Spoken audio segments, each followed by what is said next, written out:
Chapter 581. Fine Gold, Knight, and Titan. 1,000-tier draw, though not drained dry, left hardly anything good. The meager probability of drawing basic level items just wasn't cost effective. This time, Gu Hang spent all 50,000 points of grace on the 10,000 tier draw.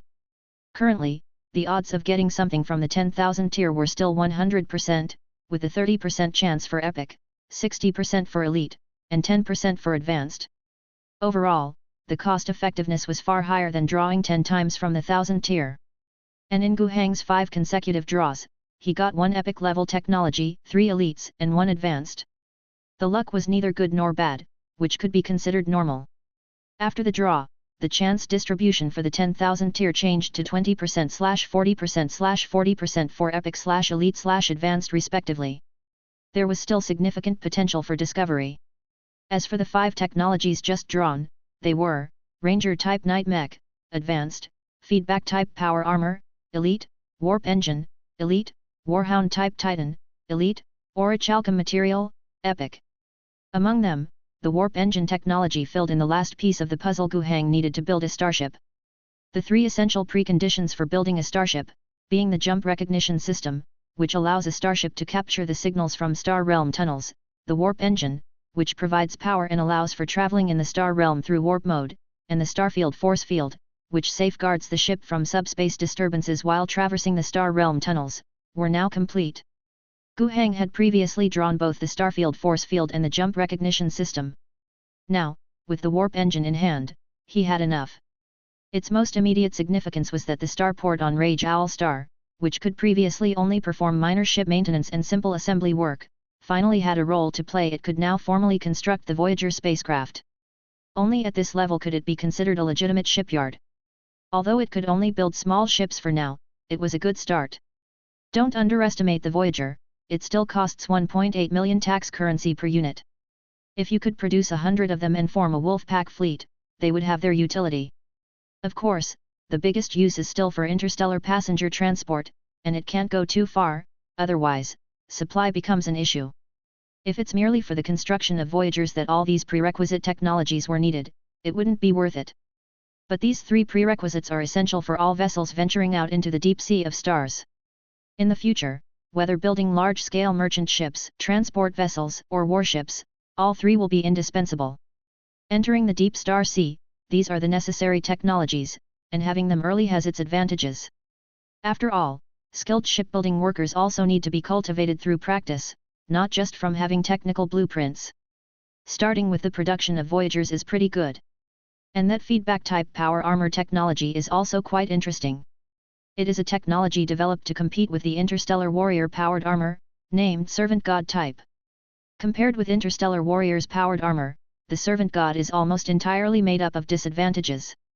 The armor is far less thick, its flexibility is poorer, its output power is much weaker, it consumes more energy, and it requires more complicated maintenance.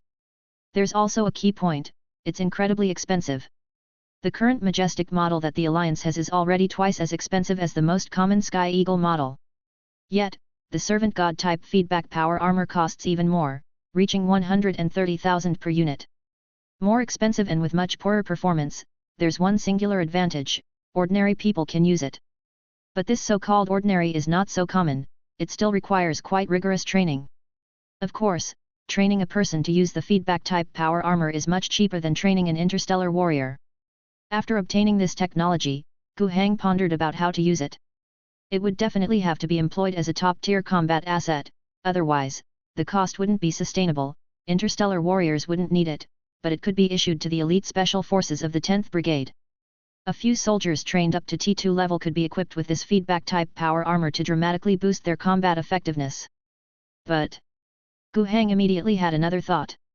By equipping them with feedback-type power armor, could they perform similarly to interstellar warriors? Probably not. Interstellar warriors are strong because of the individual, not the outer armor layer. If there were a direct comparison of combat strength, even the elite special forces wearing a set of exoskeletons, wielding chainsaw swords and bomb guns, would still be utterly dominated by a phoenix. If they wore feedback-type power armor, they might not be completely overwhelmed, but they'd still be severely beaten, and 10 of them might not be able to beat one. After all, gaps remain large even if the powered armor's performance isn't considered. Even without a performance gap, ordinary people cannot compare with interstellar warriors who have developed a dozen superhuman organs. Their reaction speeds, instant information processing capabilities, and shooting accuracy are just not on the same level. Even in shooting, the field with the smallest gap in abilities, the difference is still significant. An interstellar warrior can, in the instant the opponent pulls the trigger, determine the point of impact and dodge in advance, or block with their thicker armor. These are things ordinary people cannot do. In most cases, an interstellar warrior simply won't give the opponent an opportunity to shoot in the first place. The gap between them remains huge. The only advantage is that T2 level soldiers are much easier to train than interstellar warriors. However, within the Empire, this is true. But for Gu Hang, it doesn't stand. For Gu Hang, training an interstellar warrior just means an extra screening process, and spending 200 points of grace to train them to T1 level in exchange for 1 gene seed. Chapter 582. Of course, due to Gu Hang's selection process for cultivating interstellar warriors, there will inevitably be about 100 times more rejects, among which are not a few T2 grade soldiers. These are the byproducts that are bound to appear. By utilizing feedback-type power armor and equipping these rejects to turn them into an impoverished version of interstellar warriors, their main role is to serve as a supplement to the elite cutting-edge forces. This is certainly one of the uses for feedback-type power armor. It's just not very cost-effective. Another usage is to issue it to frontline officers to enhance their survivability. A brigade commander or battalion commander commanding at the front line is actually quite vulnerable. But this enhancement effect is also relatively average. In conclusion, although feedback-type power armor technology is indeed elite level, for the current alliance, it is relatively feeble. The places where it can be effective exist, but it's not critical. Gu Hang is unlikely to promote the mass production of this technology, tying up a lot of the alliance's production capacity. However, for technologies extracted from the black box, 2 units can be produced in a month. If it's free, then of course, you take it. Afterward, Gu Hang shifted his focus to 2 other technologies, Ranger-class Knight Mecha and Warhound-class Titan. The former, we are well acquainted with. The Alliance currently has 6 after Hagian Star surrendered. Other than a few that were destroyed in wars, only 6 remain. Although theoretically, ownership is still in the hands of those noble families who surrendered, they have no say if the Alliance wants to mobilize them. People always refer to Knight Mecha as Knight Titan, but that's not accurate. The proper name is simply Mecha. Ranger class is 8 meters tall, and Neoli's technology setup allows for various components to be mounted, creating several derivative types. For example, there are Lance-type models that emphasize heavier firepower and Watch-type models that emphasize mobility, among others. However, they all fall under the category of Ranger class. As for the Warhound-class Titan, it's a bona fide Titan, though it's the smallest kind of Titan. The biggest difference between a Titan and Knight Mecha is that the latter has a dedicated cockpit, where the Knight pilots the Mecha in battle, grandiosely termed the mechanical throne, whereas the Titan does not have a dedicated cockpit and cannot be operated by a single person. The 15-meter-tall Warhound Titan, resembling a 5-story building, is manned by about a dozen people working together to operate this machine in battle. Compared to the advanced Ranger Knight Mecha, the Warhound-class Titan is literally twice the size, reaching a height of 15 meters.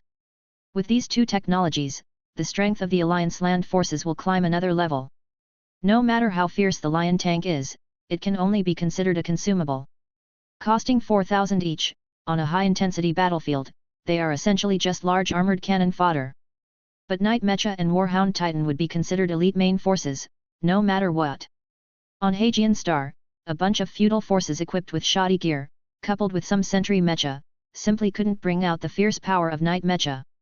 Even so, in that major battle fought by the Alliance, on average, to take down a single Ranger-class Knight, it cost over 40 tanks, hundreds of armored vehicles, 5 Wind Falcons, 1 interstellar warrior, and several infantry. But if Knight Titan is deployed by the Alliance, with more elite armored troops in front, elite infantry establishing defensive positions on the sides, and sharp artillery coordinating to exploit firepower advantage, the power that Knight and Titan can leverage will be greatly magnified. It would be difficult for an interstellar warrior to even get close. When the Phoenix broke through the Kingdom Army's defenses, it pierced them like paper, but the formations of the Alliance are not so easily breached. Even a slight delay would allow the firepower of the Knight and Titan to annihilate any interstellar warrior. Moreover, These two pieces of equipment, especially Knight Mecha, aside from providing considerable military aid, carry significant political symbolism for the Alliance ruling Hagian Star, since they will be self-produced by the Alliance. Hagian Star is a place with strong Knight traditions. Now, since the Alliance has the capability to produce Sentry Mecha on its own, already extracted earlier, and with the addition of self-produced Knight Mecha, isn't this a miracle reborn? In an instant, Gu Heng thought of many ways to handle this. To establish a Knight Academy, on one hand, it would serve as a military academy, on the other, it would train Knight pilots, and additionally, it would strengthen the Alliance's legitimate status. In the future, to become a Knight, you won't need to bankrupt your family's generations of savings, simply apply to the Knight Academy, enlist, and you could become a glorious Knight, piloting a Sentry Mecha. The most outstanding individuals can pilot Ranger Knights, with specialized courses. Those unable to pilot single-person Ranger Knight Mechas could also have a chance to become part of the larger and fiercer True Titans driving team, operating Warhound-class Titans in groups of a dozen or so. There are many benefits to doing this. The noble families of Hagian Star still have their merits. Generation after generation, they take pride in being knights, and the Alliance's new developments are consistent with their tradition, which helps to strengthen governance, and due to these traditions, they have been trained from a young age in how to pilot knights, making them the most suitable source of pilots. On this basis, Gu Heng even planned to establish a new organizational structure under the Alliance Land Forces. Chapter 583. He already had the name in mind, Alliance National Knights. Initially, he considered calling them the Black Arrow Knights, but after some thought, he decided against it. That name was too region-specific and conflicted with the overarching concept of establishing a sense of Alliance identity previously set by Gu Heng. The establishment of the Alliance National Knights wasn't actually about forming a complete military organization. Its main purpose was to provide identity certification and strengthen the sense of honor. The Knights on Hagian Star were particularly receptive to this approach. On the other hand, it involved the professional management of the selection of pilots, as well as the maintenance and specialized logistical support of various aspects of expensive top-tier equipment such as Mecha and Titan. Furthermore, the creation of the Knights allowed the Alliance to deploy these top weapons flexibly and in a concentrated manner into wars. After all, these high-level equipment were not suitable to be directly incorporated into the land forces structure, otherwise, they would be troublesome to mobilize. Of course, one important aspect of the training for the pilots of the Mecha and Titan was learning how to coordinate with regular troops during combat. This part was somewhat lacking in Hagian Star's original training system and couldn't keep up with the current regular troop model of the Alliance. The National Knights Regiment had to explore and strive in this area. Scratching his head, Gu Heng even considered whether to build the Alliance's first Ranger Knight production line directly on Hagian Star. Wouldn't the news immediately boost everyone's spirits? According to the Black Box's production capabilities, a Ranger-grade Knight would take about 2 months to produce, while a Warhound Titan would take 5 months. For the production line, the estimate was that it would initially set up one within 6 months. After discussing the related matters with Wu Jiarong, Gu Heng estimated that if the Alliance were to normally put these two types of equipment into production on Hagian Star, with the Panbos Industrial Center as the main base for Ranger Knights and the Lumen Industrial Center as the main base for Warhound Titans, then after 2 years of building and setting up multiple production lines, they could reach a production rate of 6 Ranger Knights per year and 1 Warhound Titan per year. The years of accumulation on Hagian Star had amounted to only about 30 Titans before the war. With the arrival of the Alliance, things that could only be imported through foreign trade and could bankrupt a nation could now be produced domestically. Within 5 years, they could achieve what took countless years to accumulate. This would powerfully demonstrate that the Alliance's arrival meant unequivocally positive changes for Hagian Star. Gu Heng was quite satisfied with this number.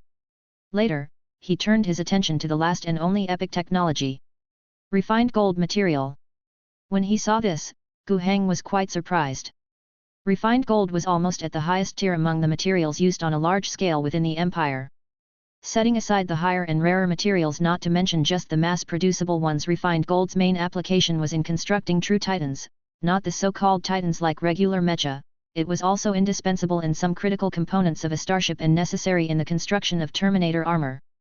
In short, with the advancement of technology, the production of those high-strength technology products would inevitably bring about higher demands for basic materials. The large-scale use of refined gold was born for this purpose. However, the refined gold currently used in the Empire was mostly a natural product. Either it was a tiny amount of associated refined gold mineral collected during large-scale mineral mining, or it was discovered in very small quantities in the extremely precious refined gold veins on some rare planets. This material was undeniably a strategic resource within the Empire. There had been precedents where the Empire launched wars over a refined gold mine. So now, what exactly did the refined gold technology that Gu Heng had in his hands mean? Refined gold mining technology? Why would that be called epic technology? Its extraction difficulty aside, its scarcity was more crucial. As long as refined gold could be located, its astronomical value was enough to make the costs and difficulty of extraction negligible. Could it be refined gold synthesis technology to deserve the title of epic technology? Gu Heng took a closer look and realized it indeed was. After understanding the significance, he had only one thought in his mind: he was going to make a fortune. Moreover, this wealth wasn't like some of the technologies he had developed before that were difficult to explain and utilize. This wealth was something Gu Heng could legitimately use. He could simply place the synthesis of refined gold inside a mining area and claim to have discovered a refined gold mine. That would provide a legitimate output channel, and Gu Heng could sell it. As for the fear of being discovered, Gu Heng wasn't worried at all. Without going into the mine for a concrete investigation and conducting a geological study, who would know if what he said was true or false? Not to mention who would bother questioning the authenticity of a refined gold mine instead of competing for a share of the refined gold. Even if someone wanted to conduct such research, trying to do so on Gu Heng's turf would be incredibly difficult. Once the refining and synthesis production line for this material was set up, it could not only provide the basic material support for the Alliance sector's development of various high-tech technologies in the future, but it could also immediately generate output and earn tax currency income for the Alliance. In the Tianma Star sector, there was a major client Flying Wing Star shipyard. It was a place capable of producing and building cruisers, with a direct demand for refined gold. The only pity was that the synthetic technology for refined gold, even after the production line had been set up and production capacity expanded, couldn't increase too quickly. The estimated output after a year might only be equivalent to a tiny refined gold mine. But that was enough. A tiny refined gold mine, focusing solely on foreign trade, could bring in an income of 20 million tax currency a year. Moreover, the Alliance wouldn't necessarily sell it all. They would surely keep some for future use, in case higher-grade technology required this kind of material. After completing the technological lottery draw and handing over the relevant matters to Wu Jiarong through remote communication, Gu Heng boarded the spaceship and set off on his journey to Flying Wing Star. He was going to attend his engagement ceremony. His fiancée was waiting for him there. Free section below. When checking the comments, I realized I missed two settings. They were two lottery bugs. The minor one, a chainsaw sword, was pulled in chapter 211, and then pulled again in chapter 267. The major one, Mk.7 Eagle Power Armor, was pulled in chapter 211, but in chapter 315 it was stated that the Alliance didn't have power armor technology. I have made the corrections. For readers who don't want to flip back and check the previous content, here is a summary of the corrections. The chainsaw sword pulled in chapter 267 has been changed to gravity weapons, the gravity scepter in Priest Rizzo's hand, and the gravity fist equipped on Night Titan. The Mk.7 power armor pulled in chapter 211 has been changed to jump recognition system, getting a head start on a prerequisite technology for starship building. There shouldn't be any impact on the plot, mainly it was just a slip in thinking while writing the settings, my mistake. This chapter is 5.2k words, 1,000 more than usual, by way of compensation. Chapter 584. On Flying Wing Star, a flourishing grand hotel had already stopped serving outside customers. The Gu clan and the Fufana family had fully booked the place for the upcoming engagement ceremony. Many people from afar, specifically here for the ceremony, had already settled in the hotel. Among them were many of the younger members of the Fufana family. A group of young people, dressed in Imperial Navy uniforms or Naval Academy uniforms, gathered together to chat.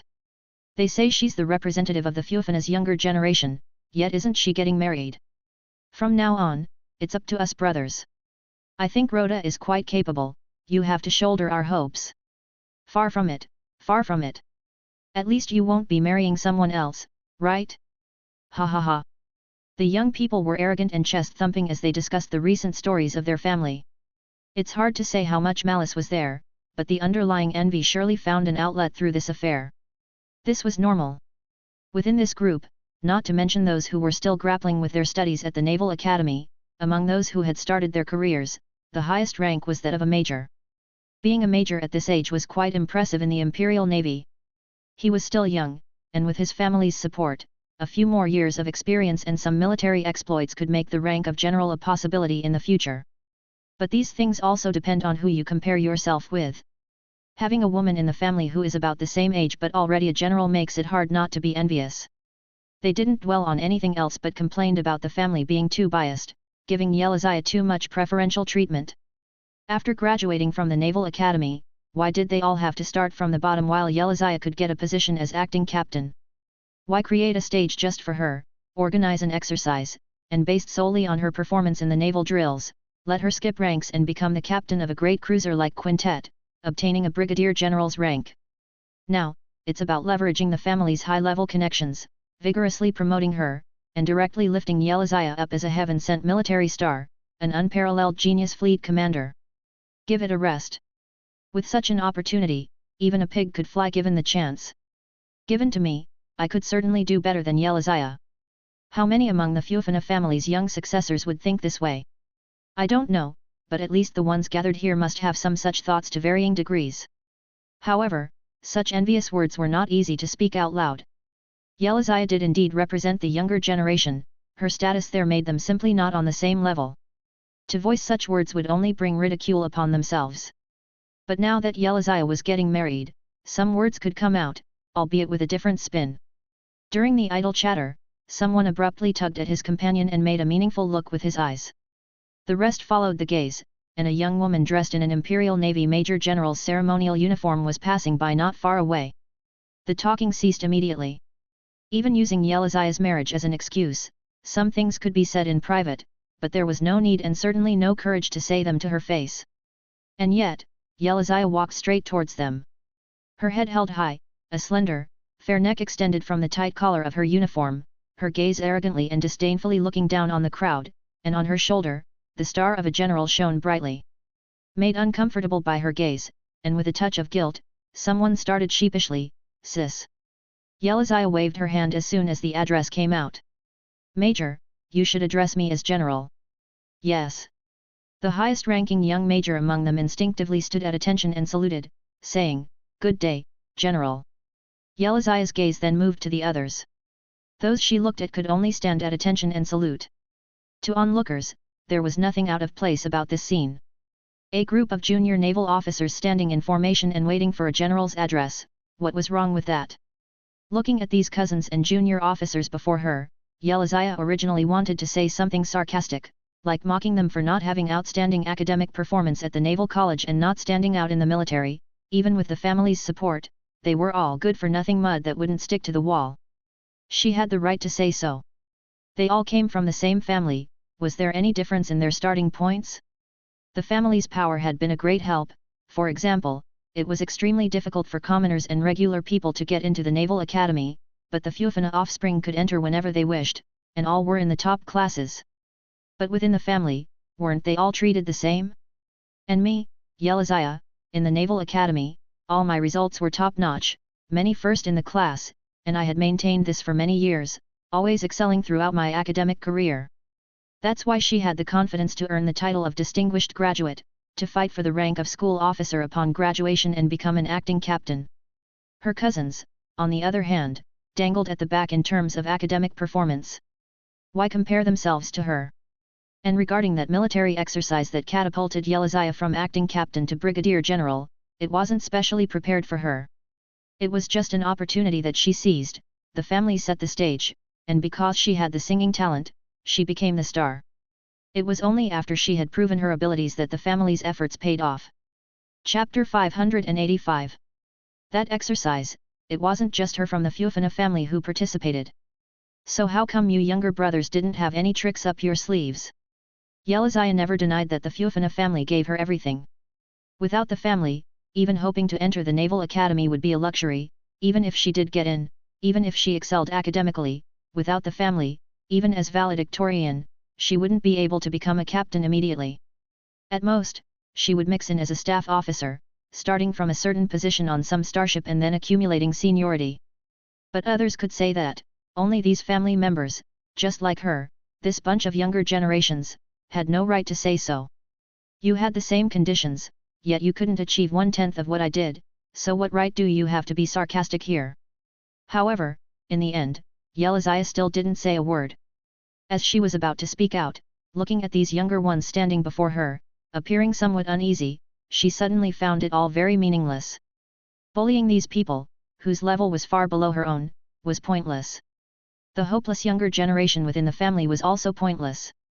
The gossip they spoke about getting married was even more meaningless to her. All those thoughts she wanted to spit out dissipated with a sigh. She waved her hand and called out for them to disperse. The young people, as if pardoned, quickly saluted and then scattered. And Yelizaya, she no longer cared what these youngsters might fabricate about her throwing her weight around behind her back. Feeling somewhat listless, she wandered from the hotel lobby to a temporary office. She knocked on the door, and after getting permission, she entered. In the office, there sat an old man. The cornerstone of the family, known to outsiders as Old Fufina, he was a war hero who had retired from the Imperial Navy with the rank of Admiral. He had retired many years ago, but his influence still remained, both in the Tianma fleet and across the entire Imperial Navy in the Star Domain. Yelizaya had great admiration for her great-grandfather. Although, now Old Fufina looked just like any other ordinary, kindly old man. She sat down in front of her great-grandfather. Old Fufina lifted his head and said, feeling upset. Yelizaya hesitated for a moment, but then nodded her head. There was nothing good to hide. Because of the engagement? Yes, Yelizaya said, I understand that families like ours need to establish and expand our influence through alliances by marriage. I just thought that I no longer needed to be chosen for an arranged marriage to demonstrate my worth. Of course, Old Fufina said, of course you don't need to. You are the brightest jewel of the Fufina, you don't need to prove your worth, your very existence is of value. The family does its utmost to help you become a general and will assist you in reaching higher positions in the future. We hope you will lead the entire family to greater heights. If you don't want this marriage, you certainly have a choice. I can tell Miss Wang Qi to end it all right now. With the conversation having reached this point, it was Yelizaya who hesitated. No, there's really no need for that. I was just... At this, she anxiously began to tousle her own hair. Old Fufina sighed and said, you see, little Yelizaya, this is our destiny. We shoulder responsibility, and even if no one truly forces us, we still invariably take it all upon ourselves. Little Yelizaya, remember this, the Fufina family has never been adept at grabbing power for its own sake, we have always dedicated our family for the empire, establishing our esteemed reputation by placing ourselves amidst the stars and seas. Our foundation lies in our ability, our merits. But for a long time now, I have been disappointed to see the younger generations lacking the grace of their forebears.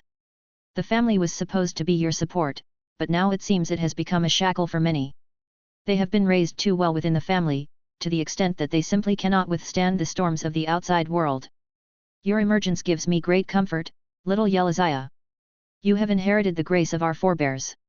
You are the best Fufina of the younger generation, and Gu Hang, that boy, seems to be the best among the Gu clan.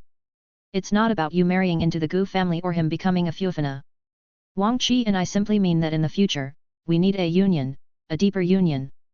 The situation in the Tianma Star sector is going to become more and more chaotic, and the war in the Dragonhawk Star domain against the iron-toothed green-skinned aliens will also intensify. Everything in the future is going to undergo colossal change. But my child, I might not live to see that day. And the Gu clan and us, we have natural conditions for an alliance. Bringing together the best of both sides, we need to withstand the storm together. These words from her great-grandfather left Yelizaya momentarily stunned. Old Fufina did not say much more, he just pushed a document on the table towards her. Yelizaya asked, what is this? Old Fufina said with a smile, marriage will never be a shackle for you. Take a look at this first. She picked up the document, glanced over it, and then looked at Old Fufina in surprise. Great-grandfather, do you suggest I accept it? I do not make any recommendations. Honestly, I do not know if it's good or bad. Whatever choice you make, it's entirely up to you. Yelizaya was caught up in considerable turmoil. There's no need to rush your response now.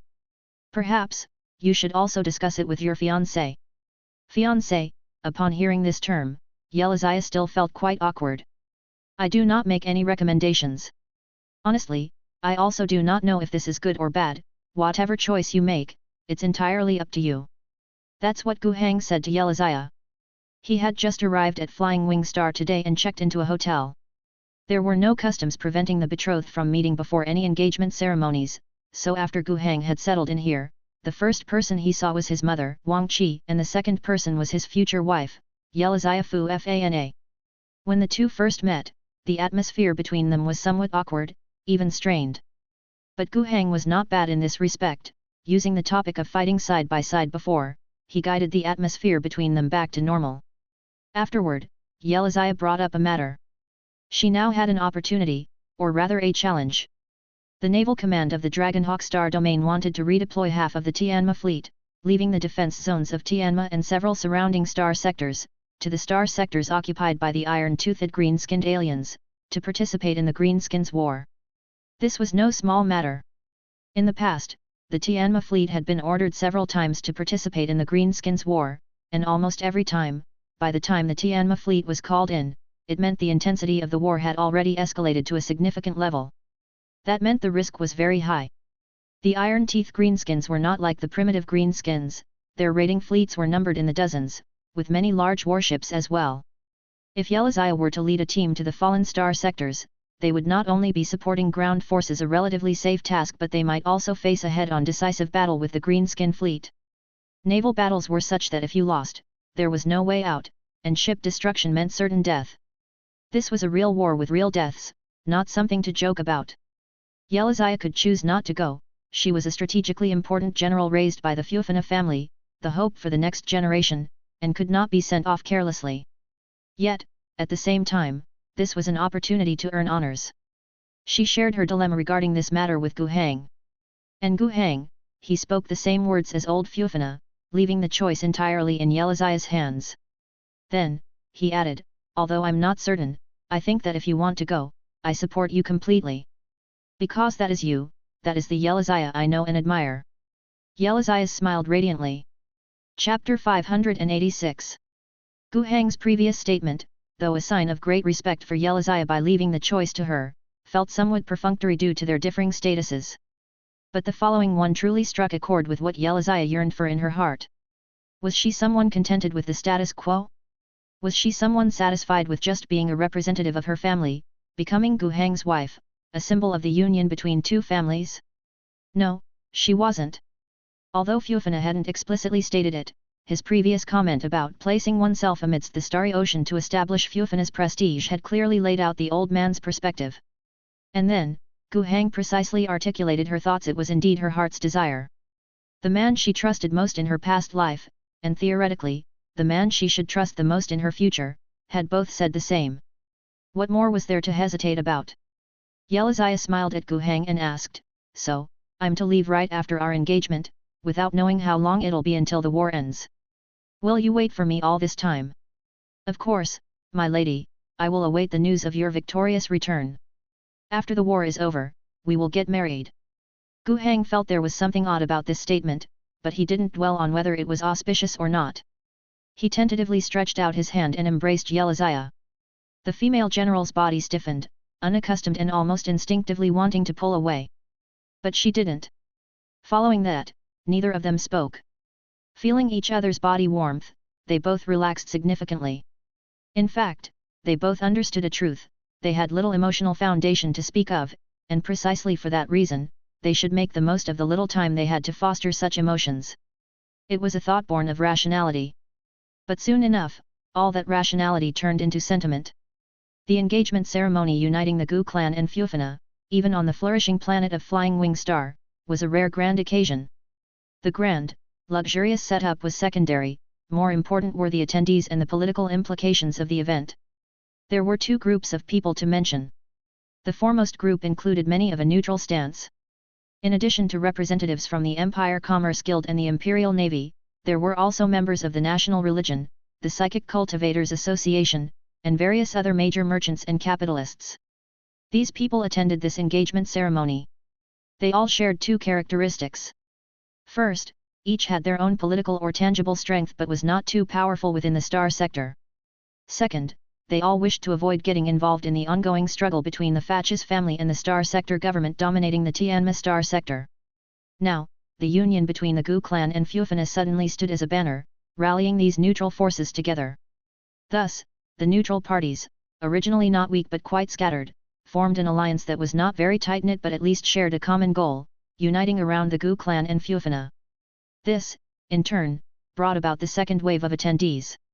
The Fatches family sent representatives, and especially Karolia Governor Ivan Fatches, a rising star of the Fatches family, flew in personally from Karolia. Meanwhile, Star Sector head Ivan Martinelli, as well as Flying Wing Star Governor Paydesi, were also in attendance. These core figures from both opposing sides were all present.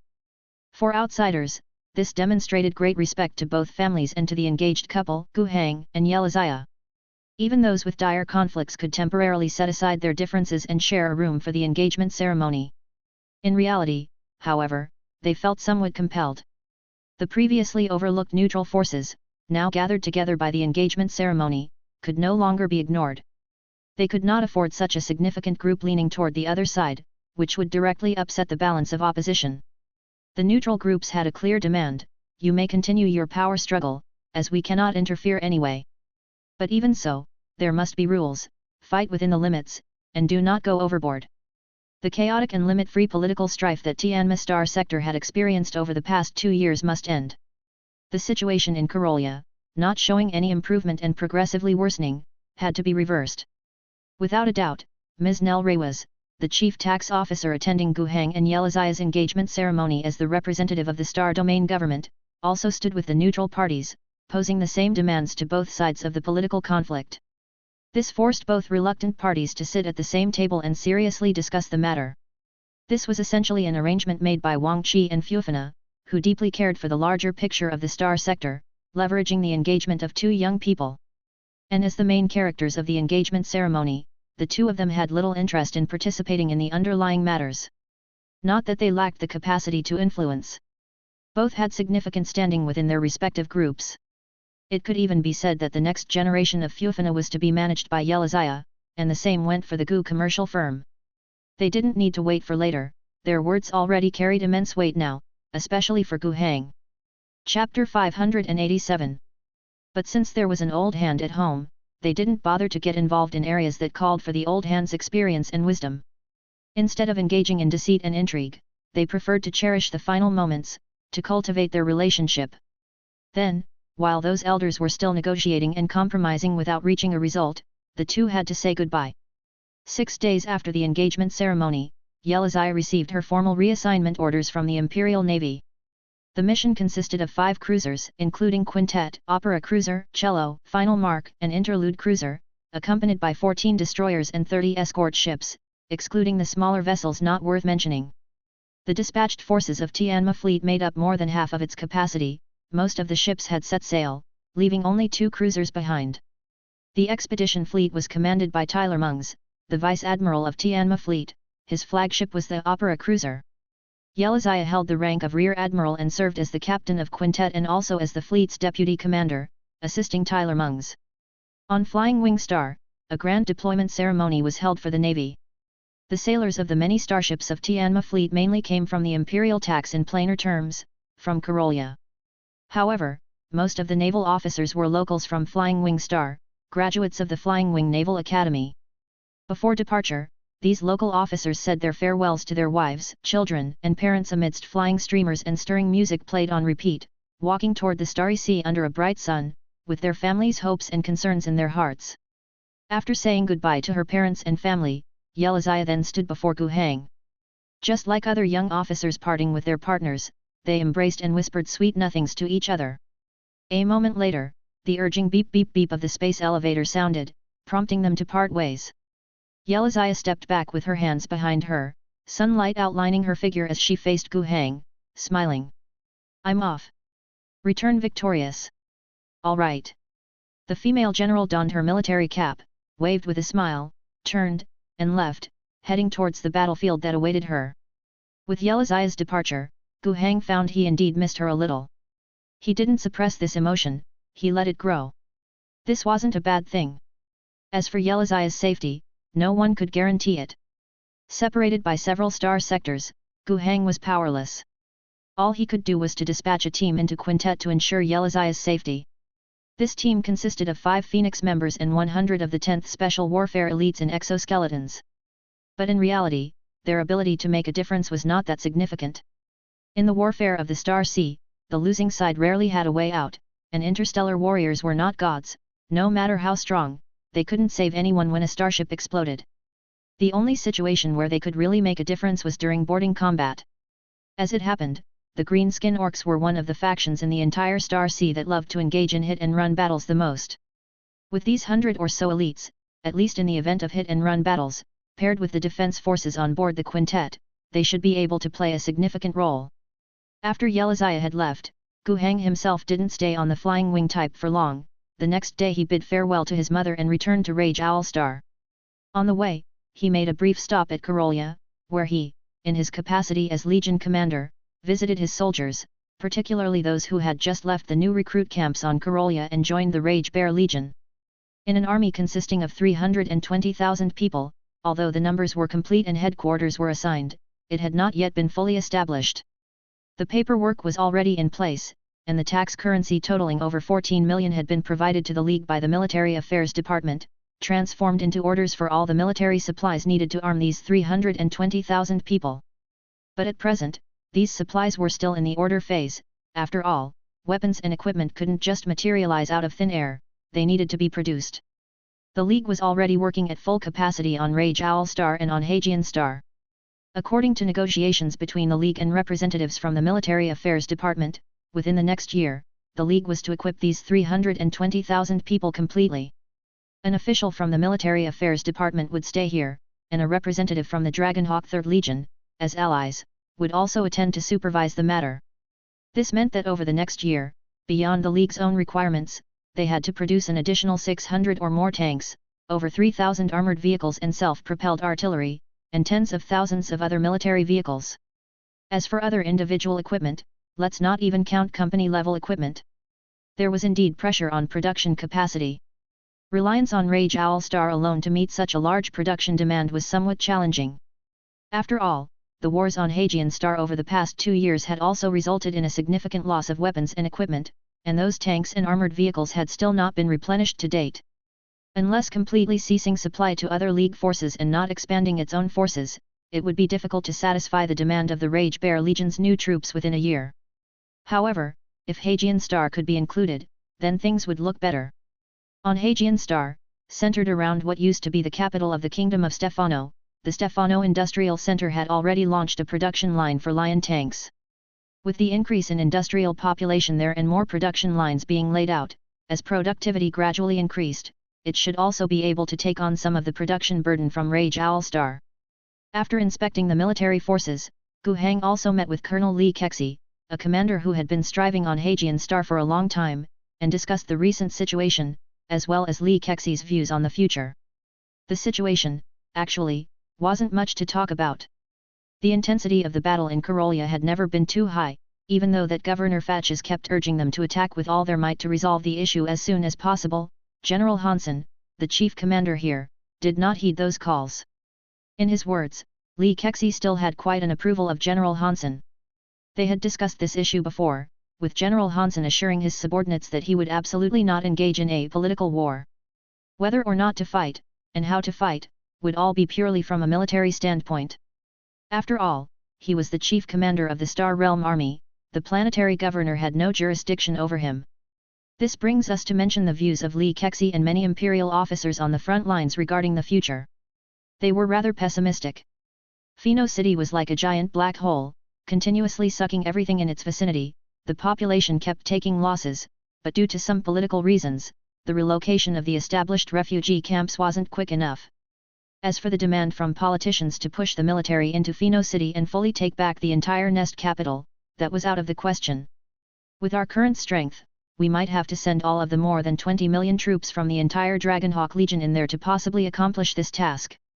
But if that were to happen, what about the other cities? Governor. Legion Commander, please understand one thing, the problem with Karolia is far greater than imagined. The current military strength can only just barely prevent the situation from worsening. To resolve it, unless another 30 million from the Star Realm army arrives, and decision-makers are willing to sacrifice 20 million from the Star Realm army, it could truly be resolved. Otherwise, if what Yvonne Fatches that Blowhard said were to come true, adding a billion native troops, that too would solve the problem. And it must be done quickly. 50 million from the Star Realm army, be prepared to lose 20 million, or a billion native defense forces. That's the current price for solving the problem. If we delay any further and the situation deteriorates, then what the price will be, nobody knows. Chapter 588. 4 years had flown by, and this marked the 5th year that Lucy Lee Koxi fought in Karolia. Gazing at the ruined Pheno city in the distance, he couldn't help but remember the meeting they had with Mr. Gu during his passage through Karolia, after the engagement ceremony on his way back to Rage Owl Star 4 years ago, as well as the conversation they had. At that time, he had been fighting on Karolia for less than a year. He remembered expressing his views on the war to Mr. Gu. He was a soldier, and before that, he couldn't even be considered one. Initially just a small merchant active in Rubbish Town, dealing in some daily necessities and ores, it wasn't until his wife and child died at the hands of the green-skin aliens that he took up arms, swearing to kill all the greenskins. Forming the Beast Slaughter group was something that came later. Back then, he was simply driven by hatred and determination. At that stage, he never imagined that by joining the alliance and improving his skills to better slay greenskins, he would truly eradicate them all in a short time. The heavens-sent fire that seemed capable of destroying everything was something he still vividly remembered to this day. It was from then on that he turned his heart to steel, adopting the mindset of a soldier and serving the alliance. He had gone through the entire campaign for the unification of Rage Owl Star and was immediately sent to Karolia to combat the demonic threats. From initially being an acting commander, he now almost commanded the entire Rage Bear Legion's army of 1 million, and he had been formally promoted to the rank of Imperial Brigadier General a few years prior. But no matter how his identity had changed over the years, he always saw himself as a soldier and could only view things from a military perspective. The so-called military needs to resolve Karolia's problems that he proposed to Mr. Gu had come from this perspective. He also remembered that after hearing his suggestions, Mr. Gu let out a wry smile, sighed, and then said to him, "It seems you will be staying in Karolia for many years." A prophetic statement. Thinking like a soldier, Lee Kexi found many things incomprehensible. For instance, he couldn't grasp why Mr. Gu knew at once that the solution he proposed was impossible to implement. Wasn't it a very simple task? 50 million Star Realm armed forces, or a billion native troops. These numbers might seem astronomical at first glance, but when put in the context of the human empire spanning across the galaxy, and Karolia with its population of 40 billion, they appeared rather trivial. Within the Dragonhawk star domain alone, there are 9 army groups named after the star domain itself, just like the Dragonhawk Legion. In addition, there are numerous other Star Realm armed forces units, similar to the Rage Bear Legion, with only the 3rd Army Group currently stationed in the Tianma Star sector. In Lee Kexi's view, it was always possible to squeeze out another army group from somewhere else. As for that 1 billion troops, it sounded alarmingly high, but for Karolia's population of 40 billion, it simply meant achieving a mobilization rate of 2.5%.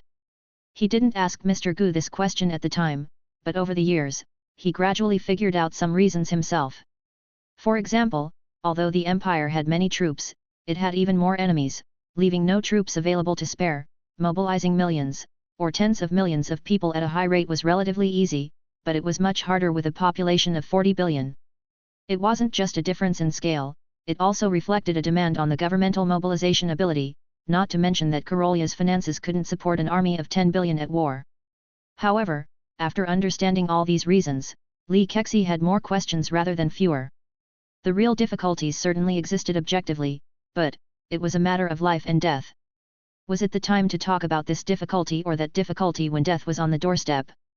Would they only stop talking about difficulties once the population of 40 billion fell, and a lament composed of countless bodies, lives, and souls echoed in subspace, turning the entire Karolia into a super den of evil, radiating outwards to swallow the entire star sector and even the neighboring star sectors, evolving into a threat on the scale of the Iron Teeth Greenskins?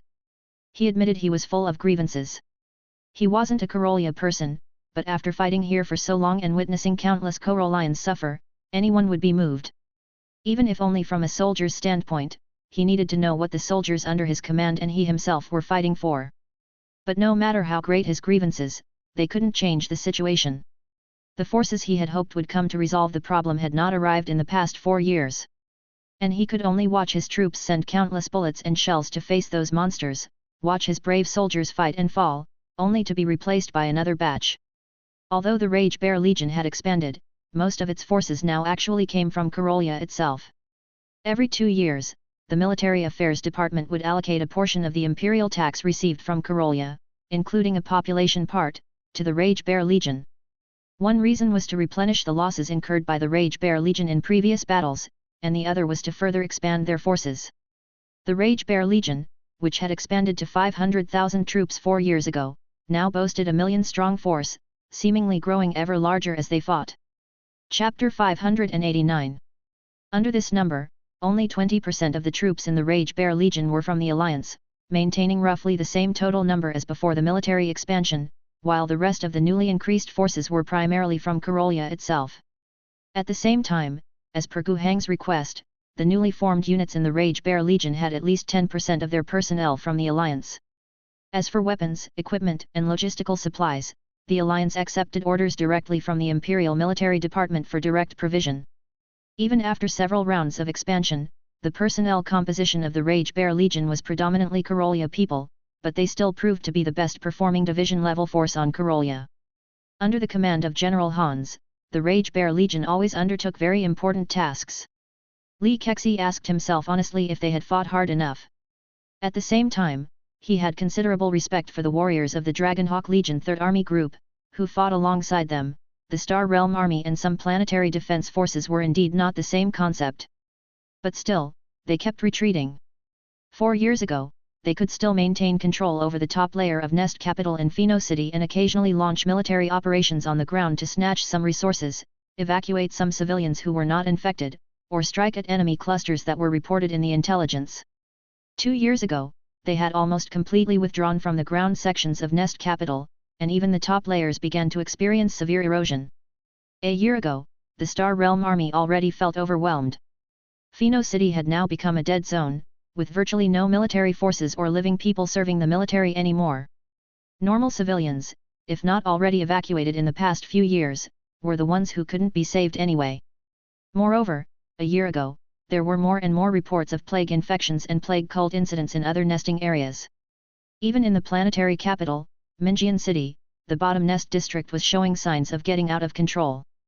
The severely undermanned Karolia Defense Forces, which had barely expanded to 200 million, simply could not manage so many super large-scale nest capitals. In some severe areas, the Star Realm Army had to divide their forces to deal with them. This severely weakened the control of the Star Realm Army over the situation in Pheno City. Therefore, a year ago, General Hans made a decision to completely withdraw all forces from Pheno City and no longer waste resources there. All troops left the nest capital within a month, taking with them all the healthy people they could. Following that, a cruiser of the Imperial Navy, along with several destroyers, began to coordinate strikes against Pheno City. This strike was carried out in a manner of extermination. There could no longer be any more hesitations. They planned to completely destroy the entire Pheno City, to eradicate this biggest den of evil and source of infection. This way, whether it be the Star Realm Army freed up or the local defense forces, they could deploy the freed up forces into other nest capitals to resolve problems that were still resolvable. Anyway, Pheno City was beyond saving. However, what happened later proved that this decision was made too late. Heavenly fire descended, and that orbital strike was even grander than what Li Kexi had seen on Rage Owl Star when bombarding the green Skin Orcs. After all, in addition to a cruiser, several destroyers also participated in the bombardment. They weren't just conducting a single round of strikes but planned to carry out multiple, super-saturated orbital bombings. If destruction was the goal, then it had to be ensured that it was carried out completely and thoroughly.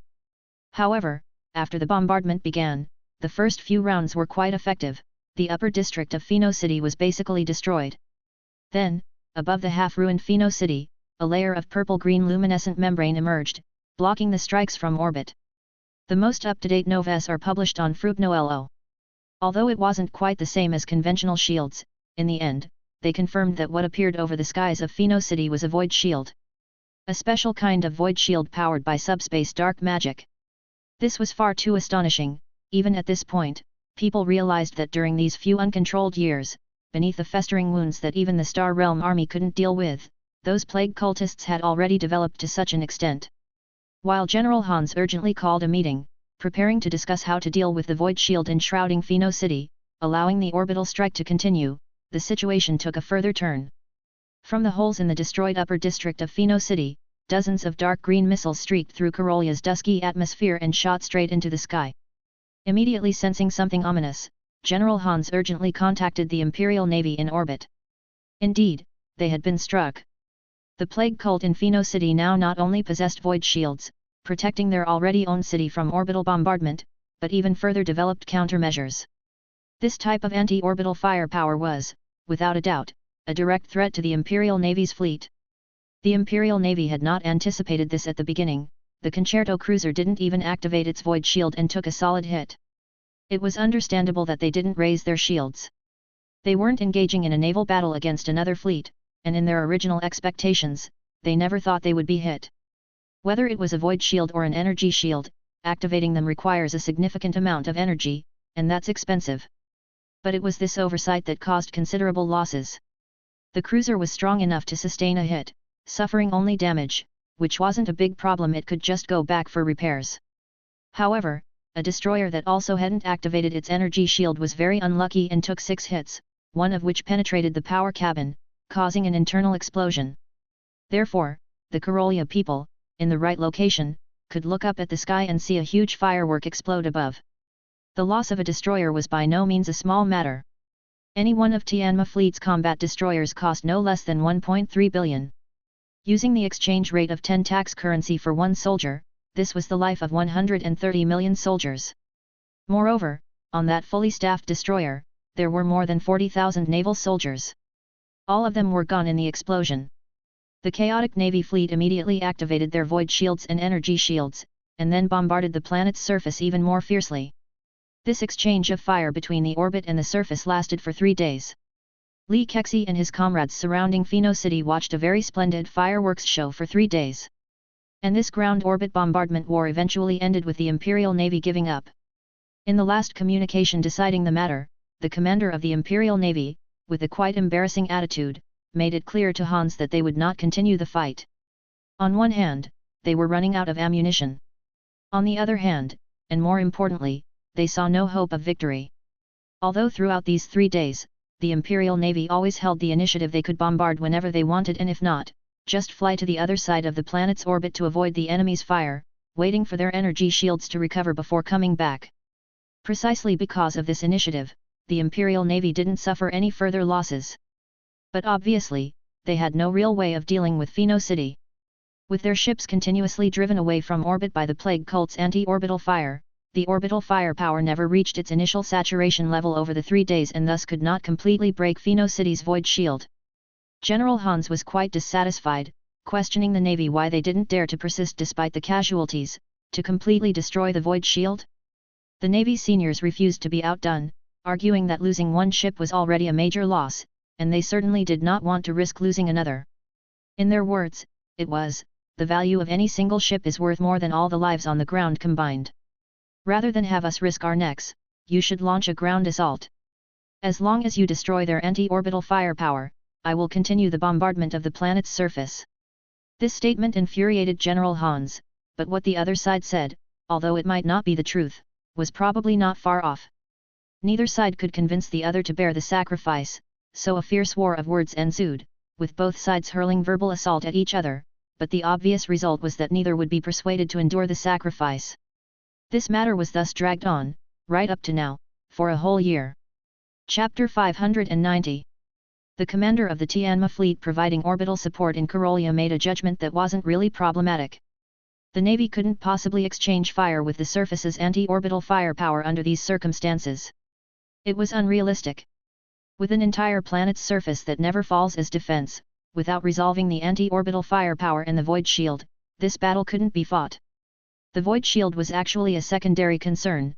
Even if it were broken, they could simply hide the anti-orbit cannons in the bottom nest district, distributing them so they could still exchange fire. Is the starship tough, or is the planet's surface tough? This was obvious. They demanded the land forces deal with the anti-orbital firepower or else they refused to continue fighting, which wasn't an unreasonable demand. But Having fought in Pheno City for so long, the brothers in the land forces clearly understood just how terrifying things inside the city were. Although they weren't trying to independently seize Pheno City, but merely to enter the nest capital to find and destroy the anti-orbit points and preferably shut down the Void Shield, General Hans simply couldn't estimate how many people under his command would have to die to achieve this goal. It was said that the Star Realm army wasn't afraid of sacrifice, but the key issue was if they all died, what about the matters that followed? Moreover, who could truly not fear death? They hadn't been able to enter the bottom nest district of Pheno City for 2 years. If they forced their way, the bottom nest district would swallow up everyone daring to enter. And even as elite as the Star Realm army was, it couldn't withstand a war with casualty rates so high they were fundamentally incalculable. At first, these Star Realm army units gathered around Pheno City, extremely anxious, afraid that a plague army of tens of millions might rush out, and then things would become uncontrollable. But that scenario never happened. It had been a year since they retreated from the nest capital and the orbital strike failed, and since the Navy had refused to continue fighting, and the situation around Pheno City was surprisingly calm. Although this calm was quite nerve-wracking, those plague cultists had proven their fierceness. Not dealing with the bottom nest district's issues over the past few years allowed the enemy to develop the Void Shield and anti-orbit cannons. Now, with the entire city in their hands and silently working for a year, who knew what other major activities they could have prepared? But despite being anxious, what could be done? The Star Realm army couldn't just station so many people indefinitely in this place where no war was happening. As the issues with the other nest capitals worsened, and since there had been no movement in Pheno City for a long time, gradually, units were redeployed elsewhere to suppress the cult and the rebel army. But even with disturbances elsewhere, they didn't dare to relax too much in Pheno City. Even now, at the times of least activity, there were at least 5 million from the Star Realm army and 10 million from the Planetary Defense Force basking in the sun and keeping watch. Many people, like Lucy Lee Koxi, could indeed see that Pheno City was a huge ticking time bomb. Nobody knew when it would explode, but without a doubt, there would be a time when it did. However, when the day of the explosion finally arrived, everything still felt so sudden and overwhelming. And that moment was right now. Lee Koxi was still gazing distantly at the massive nest capital, lost in thought about the past, when he suddenly felt the entire city seem to move slightly. He snapped out of his reverie instantly. At first, he suspected that he might be seeing things. That would have been quite normal. The air in Karolia was filled with yellow dust. Non-toxic, or to say its toxicity was negligible, but no one wanted to inhale a noseful, a lungful of dust. The troops were issued corresponding breathing masks to filter out these harmful particles, while some of the local defense forces without such equipment had no choice but to wrap scarves around their faces several times to make do. And this dust, lingering in the air, made the sunlight projected from the sky dim and obscured all day long, making it difficult to see clearly.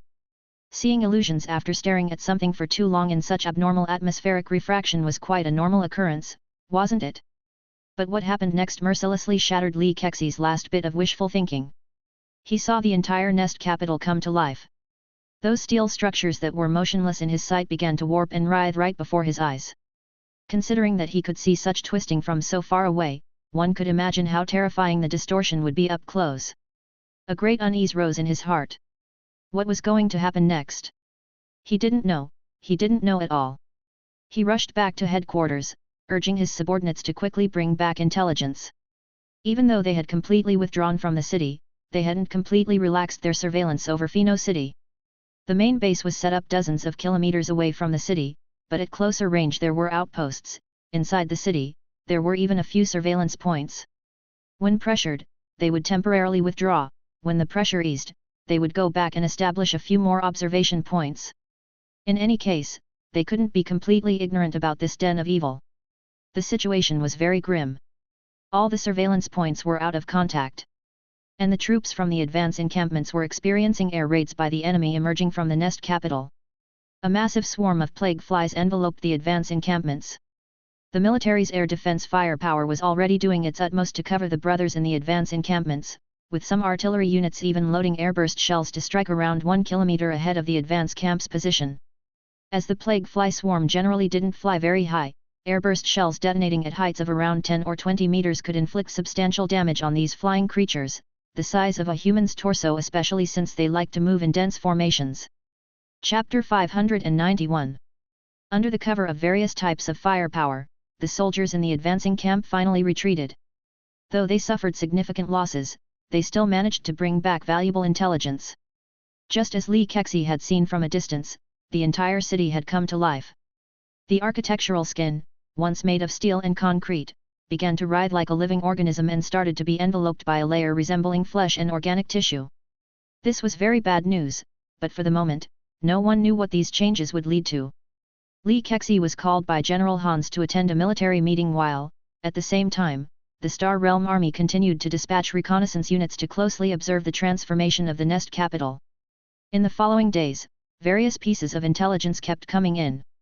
Buildings turned into irregular, pus-filled flesh, a multitude of twisted limbs, plague demons, undead, and plague fly swarms wriggled and fluttered about in the cavities. The entire Nest capital had come alive. They didn't lack the will to change the situation, but even when there had been no change, they could hardly penetrate Pheno City, let alone now. The plague creatures were furiously violent, becoming more aggressive and even more powerful. Moving the artillery into range to fire at the awakening Nest capital proved ineffective. The enemy barely bothered to activate their void shield at first. After all, what does the bombardment from heavy howitzer shells amount to against an entire Nest capital? It wasn't until later, after much bombardment, that they lazily turned on the shield as a token of respect, completely crushing any hopes harbored by the Star Realm forces. Then something even more terrifying happened. The living Nest capital started to move. It largely maintained the appearance of a city or Nest capital, with many buildings connected by original pipes, roads, foundations, and subterranean structures, forming a huge mass of flesh resembling a city monster. Living things are able to move, it seems like the natural order of things, right? But when all of this truly unfolded before them, they still felt their scalps tingle. When an enormous Nest capital capable of housing 1 billion people began to advance toward the Star Realm forces with the momentum of a mountain bearing down on them, only the thought of fear remained in their hearts. The Nest capital slithered forward on the ground, and the observed speed wasn't fast, just a little over 2 kilometers an hour, even slower than a walking pace. But what was terrifying was that it never stopped, day or night. In just one day, Pheno City had inched forward almost 30 kilometers.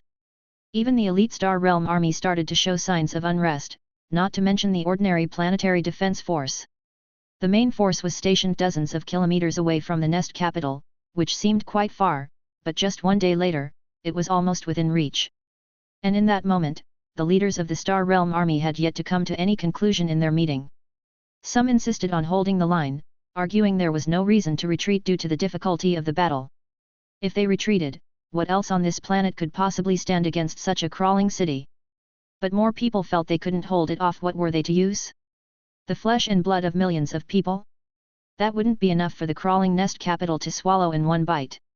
And after the chaos of the first day passed without achieving a consensus, the commanders of the Star Realm army didn't have to continue their discussions. The rank-and-file soldiers had already made the decision for them. The first to collapse were the Planetary Defense Forces from Karolia itself. When the crawling city was less than 20 kilometers away, slowly but relentlessly pressing forward, they instinctively began to run backwards. At first, before fleeing, they managed to gather their belongings, but before they could finish, an hour passed and the monstrous shadow had approached significantly closer. Who would dare continue packing? Time to run for it.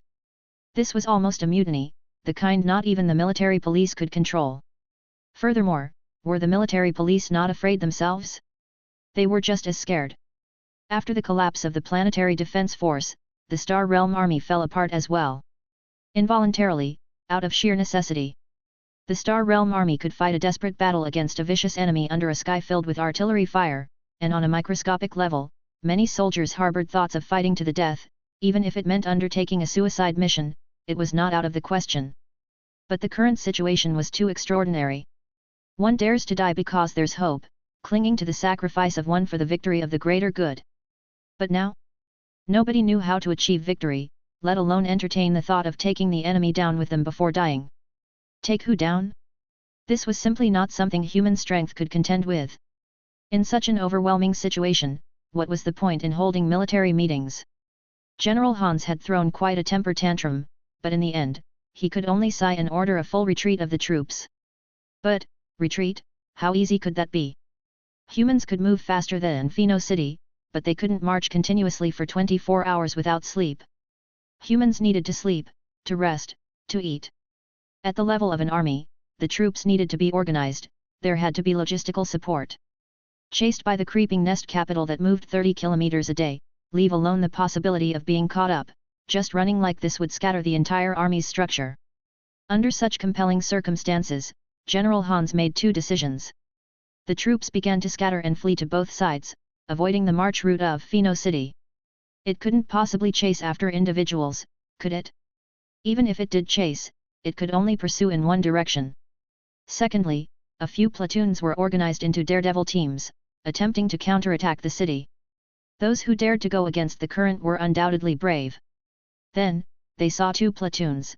Just as they were approaching, the skin of the creeping nest capital cracked open, and dark green heavy artillery covered the sky above them. The troops were vigilant and brave enough. Facing the artillery fire, they accelerated their vehicles in a charge and tried to retaliate against those protruding gun muzzles with some vehicle-mounted weapons. Subsequently, the not inconsiderable losses of the troops burst into the city at once. The creeping nest capital maintained the general shape of the city, but every inch of ground was like a meat carpet that dragged the nest capital along, gnawing out a huge scar that was several hundred meters deep on the Earth's surface, continuously creeping forward. They stepped onto what was once a road but was now just a writhing flesh carpet, and continued to charge into the city. Then, a plethora of monsters surged out of the oozing flesh buildings of Neeli, and soon they could no longer keep advancing, fighting a bitter battle with the hordes of plague demons in the midst of the nest capital. "We're about to lose everything, we will active bombs for the Empire." The communication signal, which should have been maintained with the command center at all times, became extremely unstable upon their entry into the nest capital. The statement above was the last message transmitted back from one platoon. Then, the commanders, observing from a distance with military binoculars, saw a shallow area of the nest capital explode. Several flesh buildings burst open with massive gaps, and the flames violently surged for a moment. Since they were already on a doomed mission, each platoon carried powerful bombs, thermite bombs, nuclear incendiary bombs. They used them all. The destructive power was significant, but not enough to destroy a city. Not to mention, this was no ordinary city. The flames were quickly extinguished, the damaged parts resembled massive pus-filled sores, not repaired but also not affecting much. And the creeping nest capital only slightly slowed its pace, pausing for about 20 minutes, before continuing its march once again. Chapter 592. Standing in the command bridge, Gu Heng gazed at the Karolia 3 outside the window, speechless for a long time. It was a withered yellow planet. Less than 1/10 of the planet's surface was covered by water bodies, and from orbit, they looked a sickly yellow-green, far from anything salubrious, and indeed that was the case. The water on Karolia 3 was undrinkable, filled with industrial wastewater and poisonous substances that seeped out of the overly exploited crust. Even after multiple filtrations and purifications, it was still not recommended for use, failing to meet safety standards. What's more, on this broken land of Karolia, the purification process could not be completely guaranteed. But no one cared, nearly all the Karolia people used this water. What else if not this water? Could the water needed for a population of 40 billion be imported through interstellar trade? Aside from the small proportion of water bodies, the rest of the planet was parched yellow. There was no vegetation, just desert as far as the eye could see. The ground was yellow, the atmospheric clouds were yellow, even the air in some places was yellow. Within this vast expanse of desolation, there were a few dozen large, grey-black spots, which when combined, covered a substantial area visible from orbit. These spots were the regions of nest capital. Each nest capital on Karolia was home to a population ranging from a few hundred million to several billion.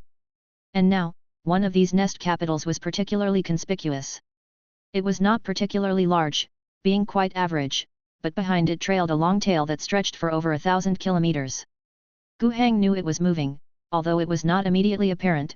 Its forward speed of about 2 kilometers per hour was virtually imperceptible from orbit, and Gu Heng could not possibly stay here and stare at it for a long time. But he knew it was moving. This was Pheno City, and over the past month of its creeping progression, it had created a trench several hundred meters deep and tens of kilometers wide, known as the Trace of Plague. The Star Realm army was powerless against it, and the Tianma fleet, with its main force absent, was also unable to do anything. Yet this crawling nest capital continued with an attitude that seemed slow but was in fact resolute, advancing towards its target. A week earlier, it had reached its destination, another nest capital. This nest capital was relatively small, but it still housed over 300 million people. After realizing that Pheno City's target was this nest capital, people all over the planet had already been doing their utmost to come up with solutions. On one hand, the nest capital was frantically evacuating its inhabitants, but the process was not going smoothly. Unrest had broken out in the bottom nest district of this nest capital, and the plague cult had a certain level of infiltration there. Brainwashed cult followers, chanting slogans about becoming one with the fatherly figure, did their best to destroy and obstruct evacuation efforts. Apart from the interference from cult followers, evacuating 300 million people was in itself a massive and impossible task. The internal transportation of the nest capital was fairly developed, but intercity transportation, which was originally designed for the flow of materials, commercial trade, and a small number of high-ranking personnel, had never considered having to deal with the movement of several hundred million people all at once. Traffic jams within the nest capital were almost unavoidable. On the other hand, in addition to the efforts of the nest capital itself, the Star Realm Army and the Planetary Defense Force had finally assembled and launched an Army Group-grade operation against Pheno City. A million-strong force bravely stood in front of Pheno City. Heavy artillery bombarded every living building, armored vehicles, tanks, and courageous soldiers stepped onto the carpet of flesh and blood, using flamethrowers and bombs to inflict as much damage as possible on the city. But their actions ultimately failed. The number of plague demons inside Pheno City was far greater than that of the brave human warriors. They were fiercely counterattacked by the plague demons and the grotesquely mutated cult followers. They couldn't even make it close to the core of the city, being blocked at the outer perimeter. Moreover, this was no longer human territory, the fleshed environment harbored immense malice towards humans. Structures built for cover could be animated and turned back to swallow the soldiers hiding behind a cleared area of flesh carpet. The trenches and foxholes dug out, where soldiers still fought valiantly, would after a short while begin oozing pus from underneath, corroding the soldiers' uniforms, armor, and then their skin. Entering a building for combat, the structure itself might collapse the next moment. In contrast, their enemies could utilize the entire animated city to swiftly and stealthily appear anywhere. Pheno City had become a hell of flesh and blood for humans. And battling those plague demons within this hell was simply an impossible task. The million-strong force collapsed after suffering over 200,000 casualties. Even if they hadn't collapsed, they genuinely lacked the capability to fight any longer. There were significant additional losses during the retreat. And after so high a cost, they had only managed to delay Pheno City's advance by about 5 days before it set off once again. When Pheno City made contact with the other nest capital, at least 100 million people had not managed to evacuate in time. Then, those on the outside bore witness to a fusion of cities. Chapter 593. Physical Integration. Pheno City moved like a colossal beast of flesh, wrapping its tentacles, every part of itself, around every building and structure of nest capital. Where it enveloped, biological signs of life began to synchronize.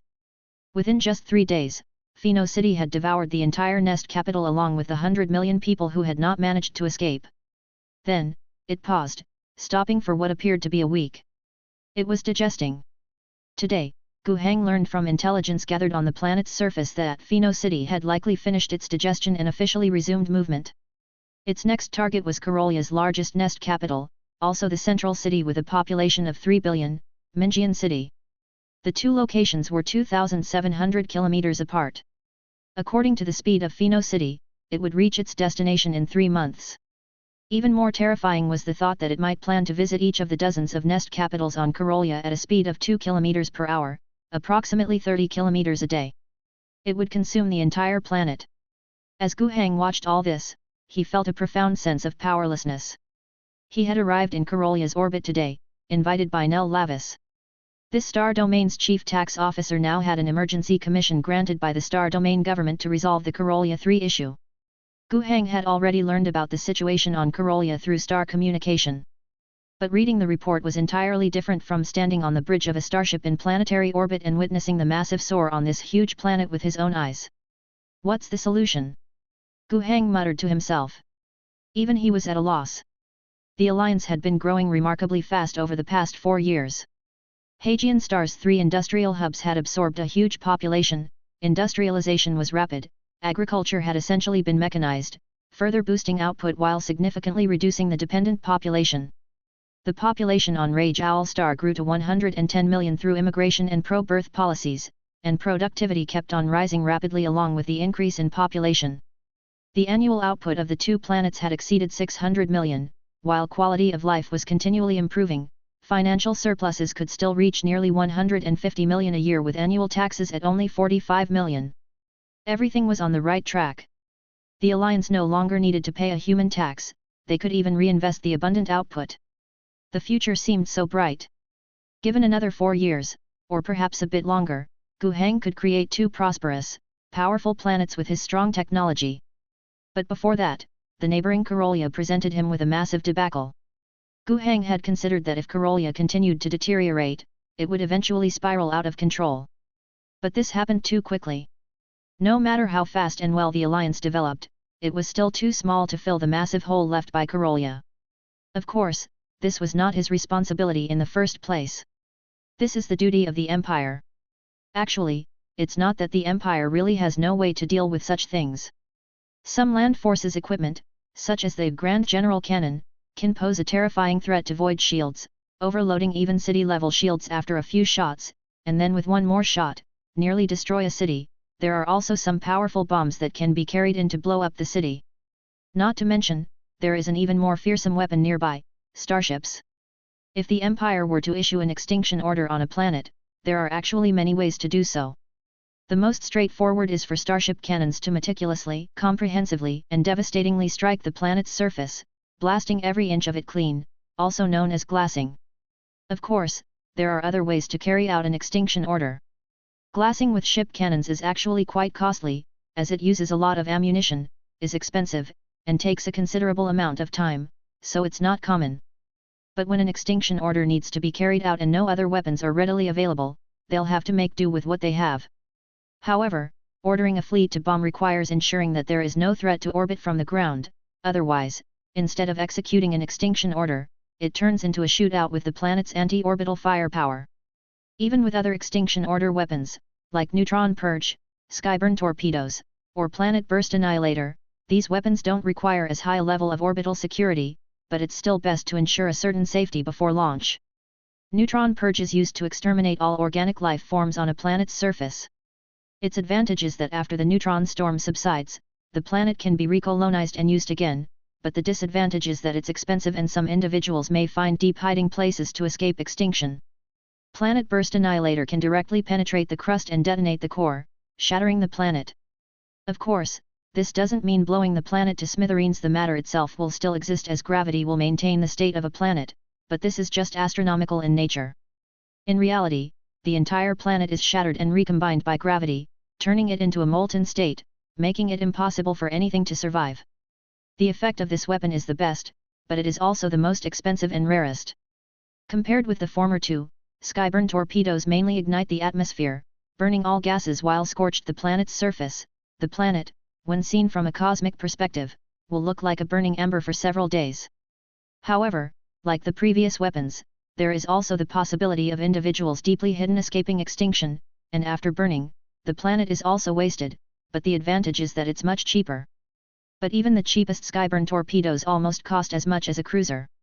The price of extinction order weapons themselves is so high, and their breakthrough effectiveness isn't great. If the enemy has strong anti-orbital firepower, they are easily intercepted.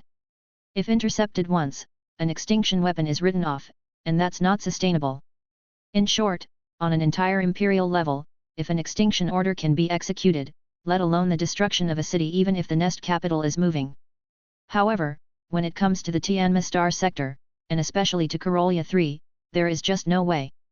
The most up-to-date noves are published on Fruitnoelo. Enacting an extinction order on Corollia is nonsense. So many people live on this planet, along with other industries valued at hundreds of billions, even trillions of tax currency.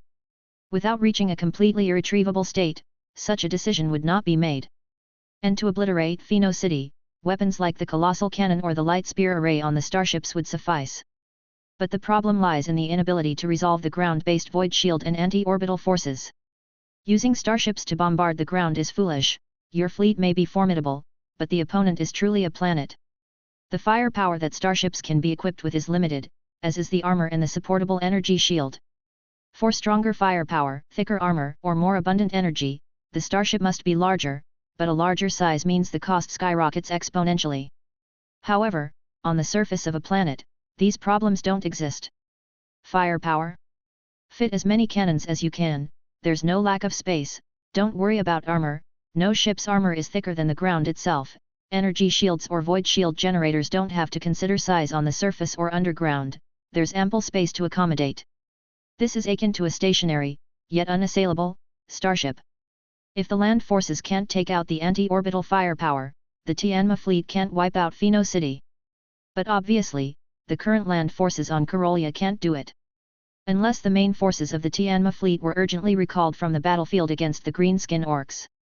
Even if they abandon all concerns and immediately withdraw from the battlefield, but, will it be in time? To cross multiple star sectors and return to Corollia might also take 3 to 4 months.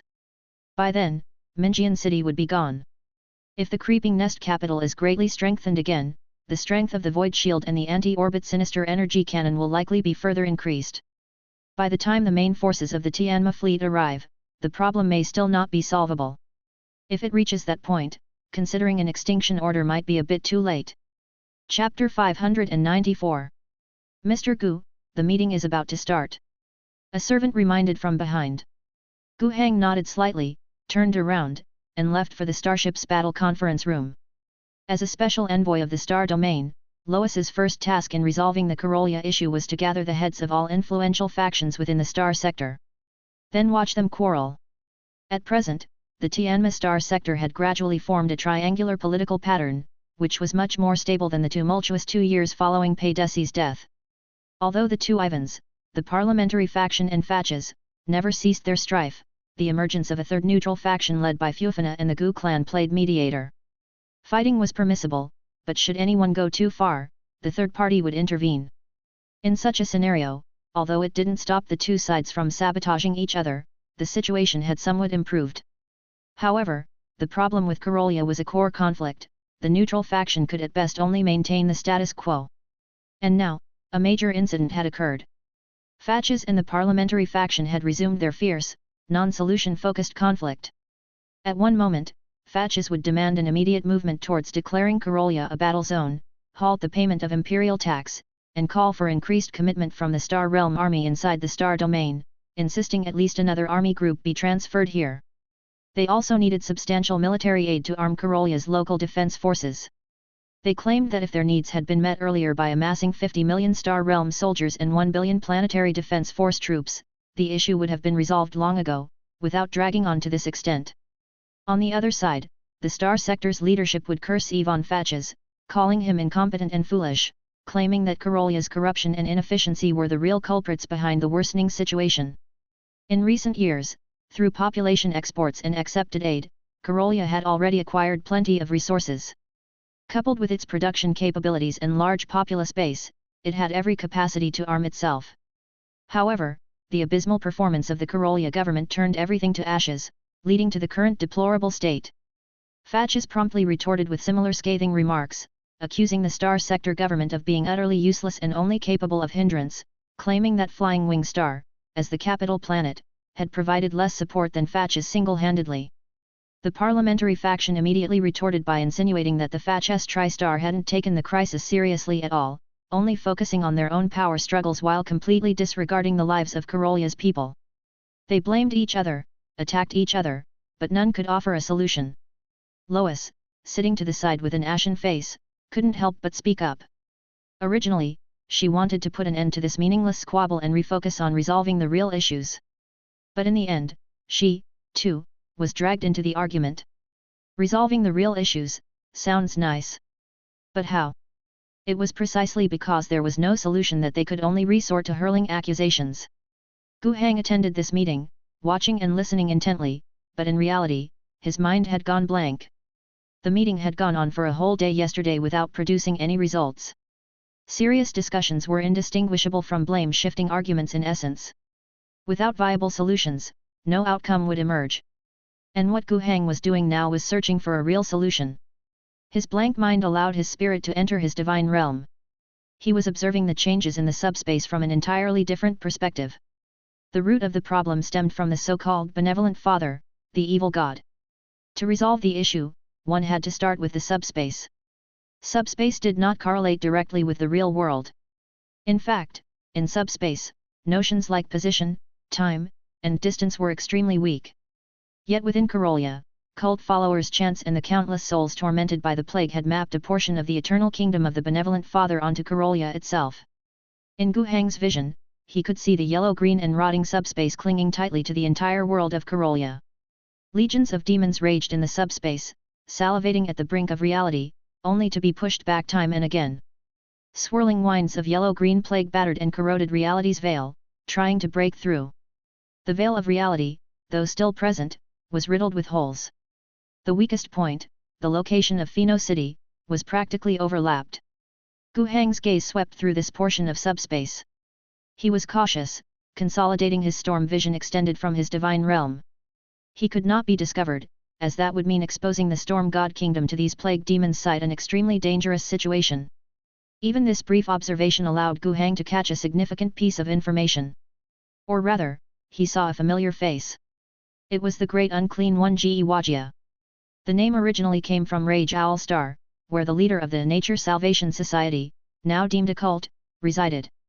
According to Hu Ke, who had traveled through the long years from the pre-war era of Rage Owl Star to the present via hibernation pods, Ge Wajia was a former student of his. Somehow, the man survived into the post-war period, established such an organization, and was corrupted by the evil god at an unknown time, sparking unrest. Worse yet, Ge Wajia himself had nearly caused significant trouble when a great unclean one used his body and soul to cast its avatar onto him. Chapter 595. And the creature that had beguiled and corrupted Ge Wajia, this unclean entity, was the very one that Gu Heng saw before him now. Humans couldn't grasp the real names of such powerful demons, so the official records of the Alliance simply used the name of Ge Wajia to designate this abomination. You really are restless, Gu Heng thought to himself. Failing at Rage Owl Star, you immediately tried another trick here at Karolia. As he said this, he also became aware of a problem. Probably Karolia was the primary target for Ge Wajia all along. The plague cult had sprung up so fiercely that these heretics must have been developing covertly in the various nest capitals of Karolia for quite some time. The outbreak 6 years ago was simply a sudden detonation of past accumulations. Ge Wajia's actions at Rage Owl Star were inconsequential at best. This place here was its true delight. Gu Heng could even discern in his spiritual vision, this colossus in subspace wearing a sincere smile, which made Gu Heng feel nauseated, his hand itching to strike it down with a sword. Hey? Strike it with a sword? An item that Gu Heng had almost forgotten suddenly came to his mind. It was a sword. On Rage Owl Star, after the human warriors expelled Ge Wajia's incarnation, the filthy entity left behind a giant, rusty demon sword. Once brought back, the sword underwent systematic purification and became an award for the event that expelled the great demon, transforming into a lesser holy artifact that could be wielded. Its properties were quite impressive, but there was a chance of being influenced by whispers of the abyss. Being cautious, Gu Heng had not activated that weapon but had sealed it away. But Gu Heng hadn't forgotten the explanation the system gave as a reward after the event was completed. Lesser holy artifact, purifying god plague great sword, false. Contains a small fraction of the unclean entity's chaotic essence, which could be wielded by humans after purification. The chaotic essence of the unclean entity. Could this thing perhaps be of some use at this moment? An idea started to form, vague and indistinct, in Gu Heng's mind. But a mere thought wasn't enough. Gu Heng inspected more closely, focusing on where the curtain between subspace and reality merged. That was the moving Pheno City. He couldn't see Pheno City in the real world, but he could see Pheno City dragged into subspace. Within subspace, Pheno City was a playground for demons. Cultists completely corrupted by subspace were holding one terrifying orgy after another, offering one innocent soul after another as fuel to the evil god in exchange for power. This power, mixed with the essence of subspace, created many things that caused endless headaches for humankind today. For example, the plague demonic cannon, also known as Pheno City's anti-orbital firepower. This thing was entirely a construct of subspace, made up of warped sinister energy resembling the concept of a cannon, with no relation to technological products. A powerful demon engine played the role of a void shield, which formed for the same reason. These things, of course, were not the creations of the heretics or plague monsters of the Bottom Nest district, they more resembled the grace and power bestowed by the evil god, a tangible thing, completely unrelated to technology, industry, or skill. Only in places where the reality curtain was excessively torn like Pheno City could these devices function. Once outside the boundaries of Pheno City, they would be squeezed and expelled by the reality curtain, turning into nothingness. If only the connection between Pheno City and subspace could be temporarily blocked, the void shield and anti-orbital firepower would fail. If these failed, the Tianma fleet and Lois's tax fleet would then be able to unleash a barrage of fire, using the colossal cannon and light spear to destroy Pheno City. If Pheno City were destroyed, all the tormented souls would be liberated, all demons and plague monsters serving as stable anchors for subspace would be annihilated, and then the reality curtain would seal the breach once again. This would form a closed loop. Combine this with his own storm god kingdom, and with the purifying god plague great sword. Gu Heng's heart gradually conceived a plan. This plan carried great risks, but after pondering over it again and considering the forces at his disposal, it appeared to have a fairly high chance of success. Moreover, even if it failed, he should be able to make a full retreat. That made it worth taking the risk. But this gave rise to a new problem. Why the rush to risk life and limb over Karolia's affairs? Actually, there was a most crucial reason: Karolia couldn't truly be doomed. Otherwise, a world with a population of 40 billion being completely dragged into subspace would result in a huge tear in the fabric of real space. By then, the Father's power manifesting outside wouldn't be a matter of many anti-orbit cannons, wicked void shields, or even a single crawling nest. It would be far simpler. By then, starships constructed through dark magic chaos would appear in the physical universe. They would bring terrible divine plagues through the star realm tunnels and begin attacking other planets. Any planet attacked would instantly fall into an extremely horrific disaster. The Chaos Fleet itself would pose a terrifying orbital threat, and at the same time, they would be anchors to subspace, easily tearing open the reality fabric wherever they went. Then, with the Chaos Fleet above, countless abyss cracks would open on the ground. Mortals would be corrupted into Chaos followers, and demons would directly descend upon the world. And unfortunately, Rage Owl Star was the world closest to Karolia, just one star realm tunnel jump away. Gu Heng couldn't imagine what would happen if this scene unfolded on Rage Owl Star. From the perspective of defending his own world, if Gu Heng had the means, it was certainly necessary to do everything possible to save Karolia. But still, if it were just about self-rescue, it wouldn't be enough. On the other hand, since this was something that had to be done anyway, why not strive to gain enough additional benefits? With this thought, Gu Heng opened his eyes. The people in the room were just getting into an argument about the position of the Karolia governor itself. Ivan Fatches was saying if they thought he wasn't good enough, then they could replace him, letting another Ivan, the great, extraordinarily capable Star Sector governor, take on the role of Karolia governor and see if he could do any better. A month ago, when Pheno City hadn't come back to life yet, if Ivan Fatches had said this, the parliamentary faction would have immediately agreed. Wasn't this what they had been dreaming of? But now, the head of the parliamentary faction, Ivan Martinez, snapped back, saying that after turning Karolia into this mess and now wanting to throw in the towel was absolutely an act of disloyalty. He demanded that the Fatches family take responsibility for this and must devote even more efforts to solve Karolia's problems. Lois, the special envoy of the Star Domain, was sitting on the side, rubbing her head in frustration, not saying a word. 4 years ago, she wanted to replace Ivan Fatches, but now she had stopped bringing it up. If he were replaced, who could solve the problem? Now, everyone knew that Karolia was a mess, and both sides saw it as a hot potato that none had a solution for.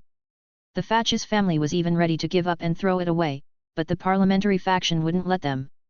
And at that moment, Gu Heng raised his hand and said softly, "If that's the case, let me take the position of planetary governor of Karolia."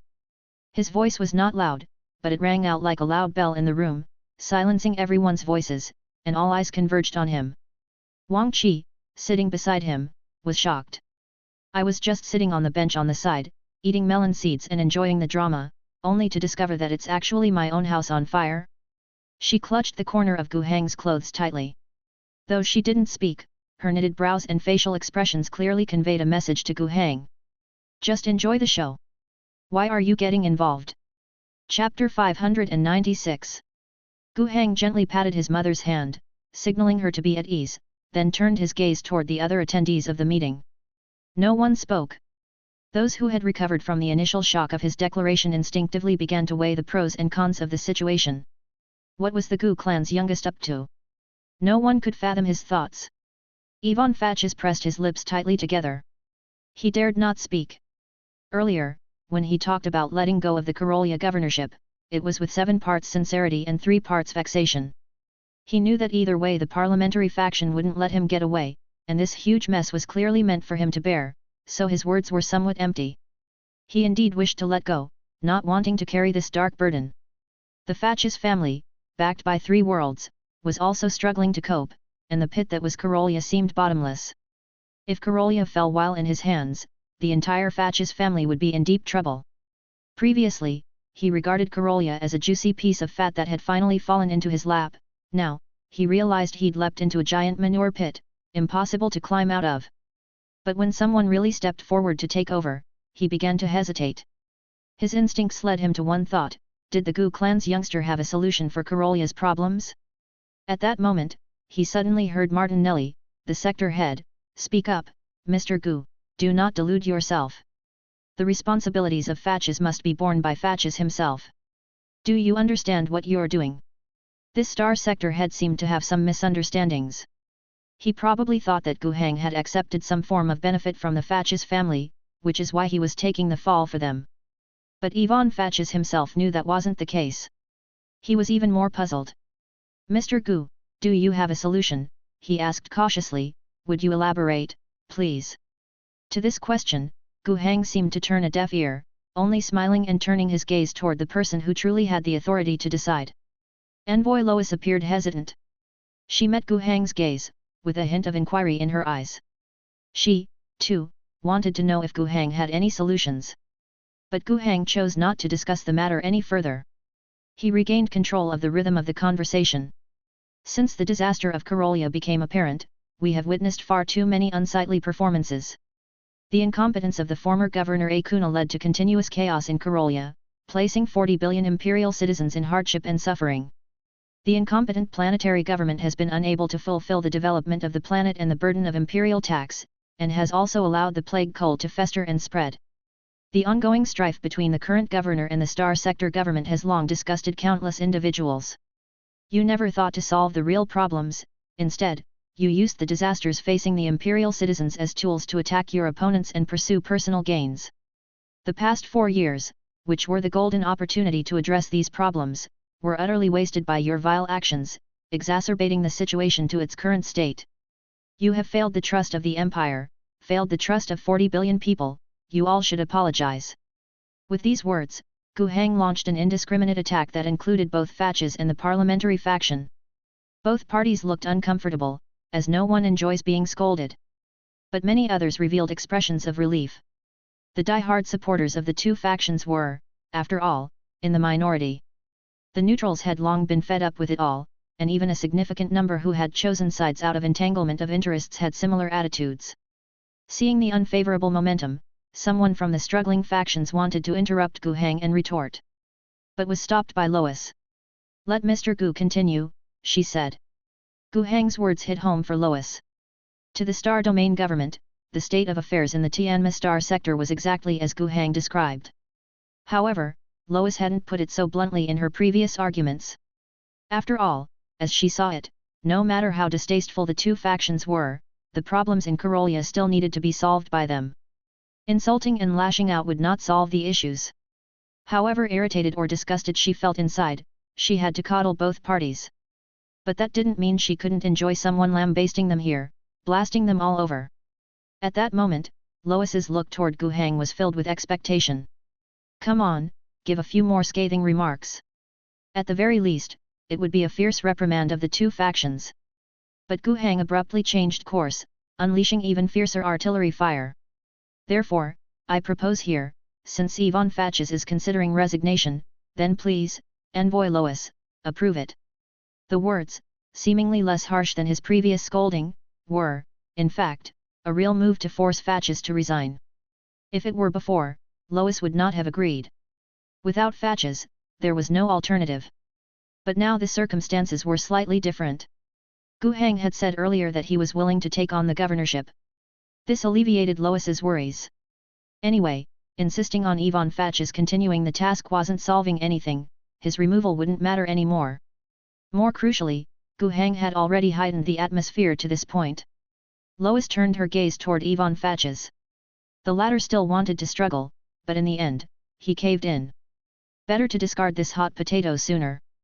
This strategy was predetermined by the Fatch's family. He agreed to resign, then said with a sour tone and under his breath, "I really want to see what great solutions Mr. Gu has in mind." Chapter 597. Gu Heng laughed, "What good method do I have? Of course, I have a method. Karolya should be completely militarized. The Karolya governor should unyieldingly become the commander of the battle zone, establishing a unified front and command centered on Karolya. The Imperial Navy and the Imperial Star Realm Army should temporarily fight together under unified command to eradicate the cult disaster in Karolya. In the next 3 months, I will gather my troops, arm Minjian City to the fullest, ally with the Star Realm Army and the Imperial Navy, and summon the Phoenix Battle Group that signed a loyalty and cooperation agreement with the Alliance, to fight a determined battle to defend Minjian City. I will surely achieve victory, the Emperor will bless me. After victory, Karolya will maintain its militarized state for 6 years, which equates to 3 tax seasons. A part of the Tianma fleet and the 3rd Group Army of the Dragonhawk Legion should continue to fight around Karolya, following the commands of the Battle Zone Commander. The Star Sector Government and the Star Domain Government should provide the necessary material support. And I will establish a complete and efficient administrative system, to eradicate the inefficiency and corruption that the Karolya government has continued for countless years, better mobilize the entire planet's potential, and completely solve the plague cult problem within 6 years. By then, the Star Sector Government and the Star Domain Government will see a whole, with ample potential for development, a brand new Karolya." Gu Heng's words were quite impassioned. Moreover, they might not entirely be empty or false promises. In Rage Owl Star, in Hagian Star, he had set an example. In fact, within the Star Sector, many people had already become quite interested in the newly formed alliance, starting to study what the alliance's system was really about. Of course, studying it didn't necessarily mean it could be replicated. The alliance's highly centralized and strongly planned economy wasn't anything novel. However, practically no other planets could replicate it. The alliance was able to do this because they had almost entirely smashed the original systems on 2 planets and then rebuilt from the ruins and blank slate. Where else would such conditions exist? Not to mention that the rulers on other planets were the greatest beneficiaries of the existing systems. Overthrow their own regime? Impossible. However, handing Karolya over to the Alliance in such a chaotic war environment and afterwards, with the need to recover from the destruction of war, might actually allow Gu Heng to really achieve something significant. Though that would be difficult, of course. But all of this is predicated on resolving the huge crisis Pheno City presents. Without addressing that, with its daily progress of 30 kilometers, it would swallow Minjian City in just over 3 months, and then it would be on to the next target. The entire planet couldn't withstand such consumption. And what solution did Gu Heng mention in his speech? A decisive battle outside Minjian City. What was the method of victory? The support of the interstellar warriors, the unification of the planet's forces, promises of direct troop deployment from the Alliance. The last 2 points, actually, weren't taken seriously by many. If people believed that the planet's own strength was enough to solve the crisis, they wouldn't all be so pessimistic and desperate. As for the Alliance's troops, the Rage Bear Legion's performance did indeed prove that Alliance forces were quite capable, but it was only at the level of the Star Realm Army at best, slightly better. But the key point is that this so-called Alliance, with a combined population of just 500 million across 2 planets, how much could they really provide? It's a question of scale. But what really caused some commotion was the first point Gu Heng mentioned about the interstellar warriors. The Phoenix landing on Rage Owl Star initially caught some people's attention. But at that time, people's attention was mostly on the political impact brought by this battle group. Their identity was rather special.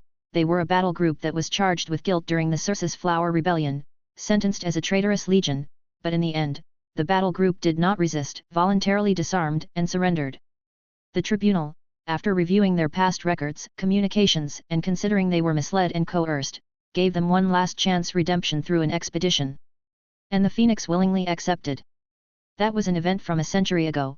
No one expected the Phoenix to return. But they really did return, and they came to the Tianma Star Sector. This made the Great Rebellion, which in the eyes of the Tianma star sector 100 years ago was merely an occasion to watch from a distance, become a reality. In 100 years, many things can change, but not for the interstellar warriors. In the Circe's Flower Rebellion, a massive civil war involving more than a dozen interstellar warrior battle groups, the Phoenix Battle Group was the only traitor that ultimately survived. Moreover, during the Civil War, many of the 6 loyalist battle groups suffered heavy losses under the Phoenix's assault, which probably left behind some resentment. What's worse, initially the tribunal insisted on executing all the Phoenixes, as traitors should not be forgiven. However, the Phoenix's parent group, the Phoenix Legion, played a significant role, with many subgroups from the Phoenix series pleading on their behalf, coupled with the fact that the Phoenix was indeed misled and had surrendered, eventually led to this outcome. But the tribunal still harbored hatred, as did the battle groups that had made enemies during the Civil War. The people of the Tianma star sector, with regards to the arrival of the Phoenix, mostly feared that this trouble-ridden battle group would bring their troubles to Tianma. As for the combat strength of the Phoenix itself, with only 7 veterans alive, what does that amount to? But no one anticipated that in just 8 years, the Phoenix would already show signs of revival. Although people did not know the extent to which the Phoenix had revived by now, their performance in the battle on Hagian Star had already formed into intelligence, landing on many people's desks, being repeatedly reviewed.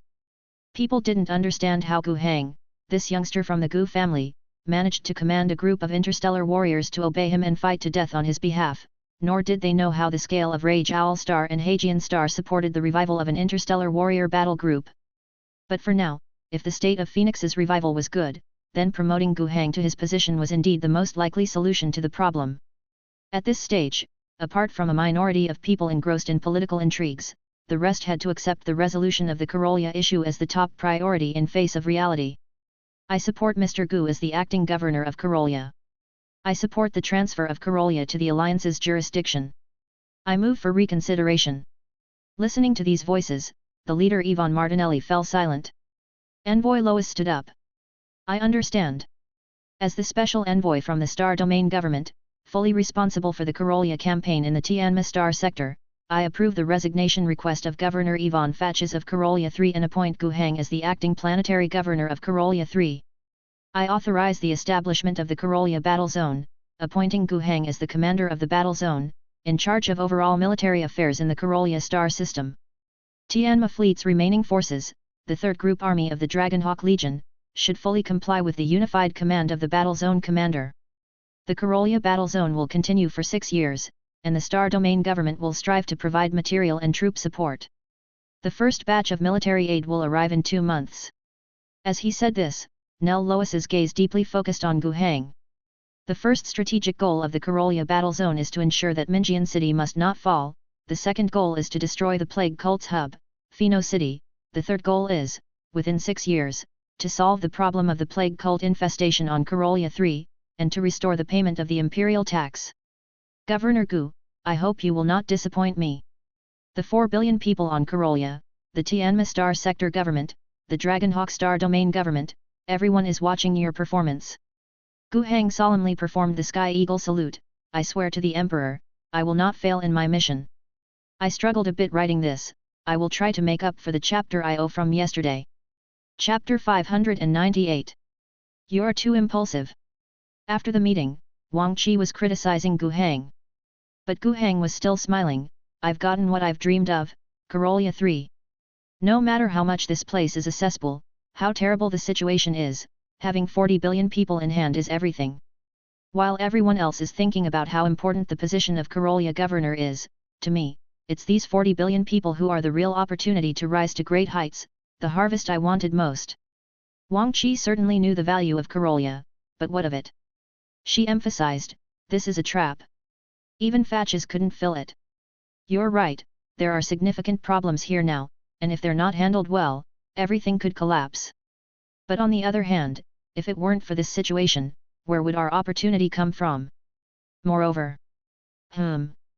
Facing her son's puzzlement, Gu Hang continued, treating Karolia as a pit to be filled is of course impossible. But maybe Karolia itself doesn't need filling at all. Karolia 3 is a world with tremendous potential, where I see the most precious resource, people. People are more important than anything. First have the people, then you have everything. With such tremendous potential and abundant resources, Karolia actually doesn't need anyone's help. No matter the difficulty, it can cope. The premise is that no one holds it back. But precisely, for a long time, there have been many things holding back the progress of Karolia. The imperial tax taking Karolia's remaining wealth. Even the wealth isn't enough to satisfy the empire's appetite, as it requires population tributes, Karolia's own bloated, yet incompetent and corrupt bureaucratic system, which doesn't capitalize on its potential but is a major reason for its misfortune. Just change these, and Karolia on its own power is sufficient to change the situation. And I'm here to change these. Wang Qi sighed, I won't even say whether you can do it or not, you can't even get past the first hurdle. That's the biggest difficulty. Gu Heng knew his mother was referring to the problem of Pheno City, but I already have an idea for a solution. Your Salt City decisive battle plan. Gu Heng he smiled, yes, and no. As things stand now, the odds of winning such a decisive battle are too slim. But I have some other thoughts. If successful, the subsequent so-called decisive battle is just a showcase match. What do you plan to do? Even you, I cannot tell. Wang Qi looked deeply at her son's face, helplessly saying, well, what can I say at this point? Whatever help you need, just tell me. The Gu family can only give our full support to our family head. I indeed have many things that require the help of the Gu commercial firm's fleet. From Hajian Star, Rage Owl Star, there are massive amounts of materials and personnel that need to be transported. However, don't worry, it won't be for nothing. Now, as Battle Zone Commander, commandeering Empire Commerce Guild fleets to carry out military actions, the Military Affairs Department will foot the bill. Wang Qi nodded slightly. She wasn't worried about this at all. No matter how the battle turns out in the end, for now, the Gu commercial firm stands to make a killing from military orders. After finishing the conversation with his mother, Gu Heng took a landing shuttle heading for the planet's surface, towards Minjian City. He needed to show his determination in this manner. One couldn't be like Yvonne Fatches. A governor, upon hearing the news of the crawling nest capital, used the pretext of a meeting to swiftly board a starship, hiding in the planet's orbit, too scared to go down. Aside from his family background, a man of no merit, Gu Heng truly looked down on this Yvonne. On the shuttle, Gu Heng gazed at the increasingly enlarging view of Karolia 3 in front of him, filling his entire field of view, his mind teeming with countless thoughts. In the meeting, he was fervent and impassioned in front of everyone. With his mother, he appeared confident and sure of victory. But, in truth, he himself knew, it wasn't going to be that easy. The final words of Lois giving him his orders actually implied a lot. Firstly, they confirmed his position, Karolia Governor and Karolia Battle Zone Commander. Add latest chapters at Friognovlo only. The latter was actually more significant at least for the war at hand. Military zone status meant, first and foremost, that Karolia wouldn't have to pay taxes. And as the commander, Gu Heng also meant that after the battle zone status of Karolia, he could decisively deploy all the Empire's forces stationed in the Karolia battle zone. Military forces, as well as all manpower and resources, were at his discretion. This power was quite substantial. With land, sea and planetary defense force, Gu Heng became the supreme commander of all three military branches, not to mention having control over administration and finance as well. To cope with this disaster, the Star Domain government and the Star Sector government would continuously transport various types of materials according to the battle zone's requirements. Gu Heng could even request further reinforcement of Star Realm army forces. Of course, this last part was only within Gu Heng's right to ask, not necessarily to receive. After all, the Empire itself was short on resources. But at least for what was already present in the Karolia battle zone, Gu Heng could have complete control. Of course, there was a caveat to all this. Gu Heng and Lois were at best acquaintances, hardly even friends, let alone insiders. 4 years ago, when she invited Gu Heng to replace Yvonne Fatches, she had her own motives, and today was also the same. Her final support for Gu Heng was to solve problems, and the core goal was to quickly restore the imperial tax from Karolia. Chapter 599. Meanwhile, whether Gu Heng was capable of achieving all this still left doubts in people's hearts. Therefore, that phased goal had become inevitable. Not losing Minjian City was the bare minimum. Now, since no one else could solve the problem, they let Gu Heng try, throwing the mess at him to see if he could save it. If Minjian City were to be swallowed up by the nest capital, that would mean failure, and Gu Heng would likely be dismissed immediately. In fact, although Lois didn't explicitly state it, Gu Heng could guess that the relevant reports had probably already reached higher levels. The Star Domain government and possibly even the higher-level Space Domain government were probably making preparations for both outcomes. If Gu Heng failed to solve the issue, the Star Domain government would abandon the wishful thinking that Corollia could be settled with the current forces at hand. Afterward, whether it meant giving up the frontline battle or seeking assistance from the Space Domain government preparing for a Revelation-level battle, mobilizing hundreds of millions from the Star Realm Army, more fleets, and even forces like the Tribunal, State Church Fleet, and specialized forces such as the Interstellar Warrior Battle Group, they would resolve the Corollia issue. But by that time, it would have nothing to do with Gu Heng. The loser should step aside, expecting the Empire to intervene and then to profit from the leftovers. Gu Heng felt he didn't have the political clout to manage that. And if the situation became even worse, such as if the Space Domain and Star Domain governments assessed that they couldn't mobilize sufficient forces to quell the rebellion, then a small chance remained that they would directly issue the extinction order. The destruction of Corollia was far preferable to it becoming a great demon's lair, continuously exporting its influence to the outside. For Gu Heng, his window of opportunity was just a few months. Gazing at the surface of Corollia 3, his mind continuously recalled various data about the planet, while switching to spiritual vision to check the subspace conditions. His brain was always in motion, constantly refining the plan he had come up with at the beginning. Previously, he had contacted the Alliance government on Rage Owl Star through the Star Language Tower on the starship. Subsequently, 3 key figures would bring their teams to Corollia at top speed. These 3 individuals were Alliance Chief Justice Lambert Hodgson, who would bring a group of demon hunters and anti-corruption bureau officials. With a population of 3 billion in Minjian City and 40 billion on Corollia, Gu Heng needed to utilize the potential of this world, which was impossible without dealing with the existing administrative system. He couldn't replace all Corollia people with officials from the Alliance. First, the Alliance didn't have that many officials to spare, and second, the administrative personnel dropped in from above were not familiar with Corollia and would struggle to be effective immediately. However, Gu Heng was particularly distrustful of Corollia's existing administrative system, both their capabilities and attitudes. That was where Lambert and his anti-corruption department came in. It was impossible to turn around Corollia's climate immediately and create a highly efficient and corruption-free administrative system, but at least to ensure these people would accurately execute Gu Heng's will. Major General Tadeus, the head of the Alliance military and political department, would bring a large number of military commissioners. At that time, the Star Realm Army wouldn't need his supervision, but Corollia's enormous native defense forces required restructuring to truly improve their combat effectiveness. Phoenix Battalion leader Maddens would bring the freshly numbered Phoenix Battalion, which now barely exceeded 100 members. The size of these interstellar warriors was already equivalent to a typical battle group's company. Many battle groups, unless facing a high-intensity battle, wouldn't gather all their forces in one place. Some would stay to guard their headquarters while the rest followed the Empire's assignments or responded to support requests at their discretion, dispatching some of their troops according to the situation. And this some troops generally meant a company-sized unit. A 100-member company was already a significant independent unit for interstellar warriors in action. The Phoenix had revived to this extent, and it was actually enough. It was only lacking in some foundations, such as the absence of dreadnought mechs, heavy-duty vehicles exclusive to interstellar warriors, and the like. But those could be supplemented by the Alliance's land forces. These were the key individuals that Gu Heng would need moving forward.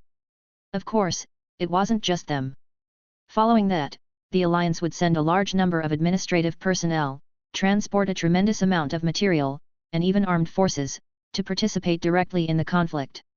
However, given the massive demand for transportation, they had to wait until the Alliance had prepared all these items and personnel and the Gu commercial firm's fleet was also ready. At the latest, within 3 months, everything that was supposed to arrive must be in place. That was the requirement Gu Heng had made to the Alliance government. Under the leadership of Prime Minister Oceana, the Alliance government had already begun to operate at full capacity. After landing, Gu Heng moved into the governor's residence on Corollia, welcoming its 3rd occupant in recent years. In Rage Owl Star and Hagian Star, Gu Heng also had governor's residences. The governor's residence on Rage Owl Star was nothing to speak of. It was 2 floors taken from the top of the old Alliance Parliament building, with the government offices still below, small and dilapidated, only recently having had the chance to be renovated. As for the governor's residence on Hagian Star, the alliance government had initially planned to repurpose a certain nation's palace for the esteemed governor, but Gu Heng had declined. Those palaces should either remain as historical monuments or serve as government buildings. As for his residence, a simple, plain white house built in the suburban area of Pincer City sufficed. Adjacent to it was the central government of the alliance on Hajian Star, spacious enough and conveniently located, which was all that mattered. Leading by example, precisely because Gu Heng himself advocated frugality, practicality, and efficiency, the general atmosphere within the alliance was similar, at least publicly, in official settings. However, the situation on Karolia was starkly different. The governor's residence, situated in the upper district of Minjian City, epitomized opulence. It primarily featured gold as its main color, complemented by red and purple, lending an aura of grandeur and elegance.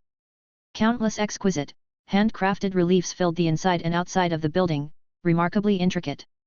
Fine lacquer-coated sculptures and ornaments along with skillful paintings as decorations, made the architecture exceptionally rich in detail. Indoor fountains and pools were also ubiquitous. Maintained at constant temperature and humidity, the environment, although not as stringent as some tech research labs, was kept at the optimal level for human habitation. The governor's residence covered a vast area, even larger than the largest palace on Hajian Star, and this was only the governor's dwelling, not even the seat of the Karolia planetary government. Within this residence, there were also tens of thousands of staff members. They were servants, attendants, and various kinds of cultural workers. Among them, there were many art troupes of all sizes. Symphonic orchestras, opera troupes, song and dance ensembles, clown troupes, drama troupes. These artists almost exclusively served the governor. Accompanying these troupes, there were also numerous support staff and attendants. Even in these most perilous times, these individuals still steadfastly held their positions. Gu Heng had never dealt with such extravagances, and for a while, he didn't even know how many resources were needed to maintain such a palace and its countless attendants. Gu Heng never denied the value of art, but he rejected the value of the art he currently witnessed. Gu Heng shook his head but didn't immediately take any action. Disbanding these art troops straight away wouldn't recover the resources already spent. Since the money had already been spent and couldn't be refunded, they had to be utilized to their fullest extent. At Gu Heng's request, these troops began to stage various dramas.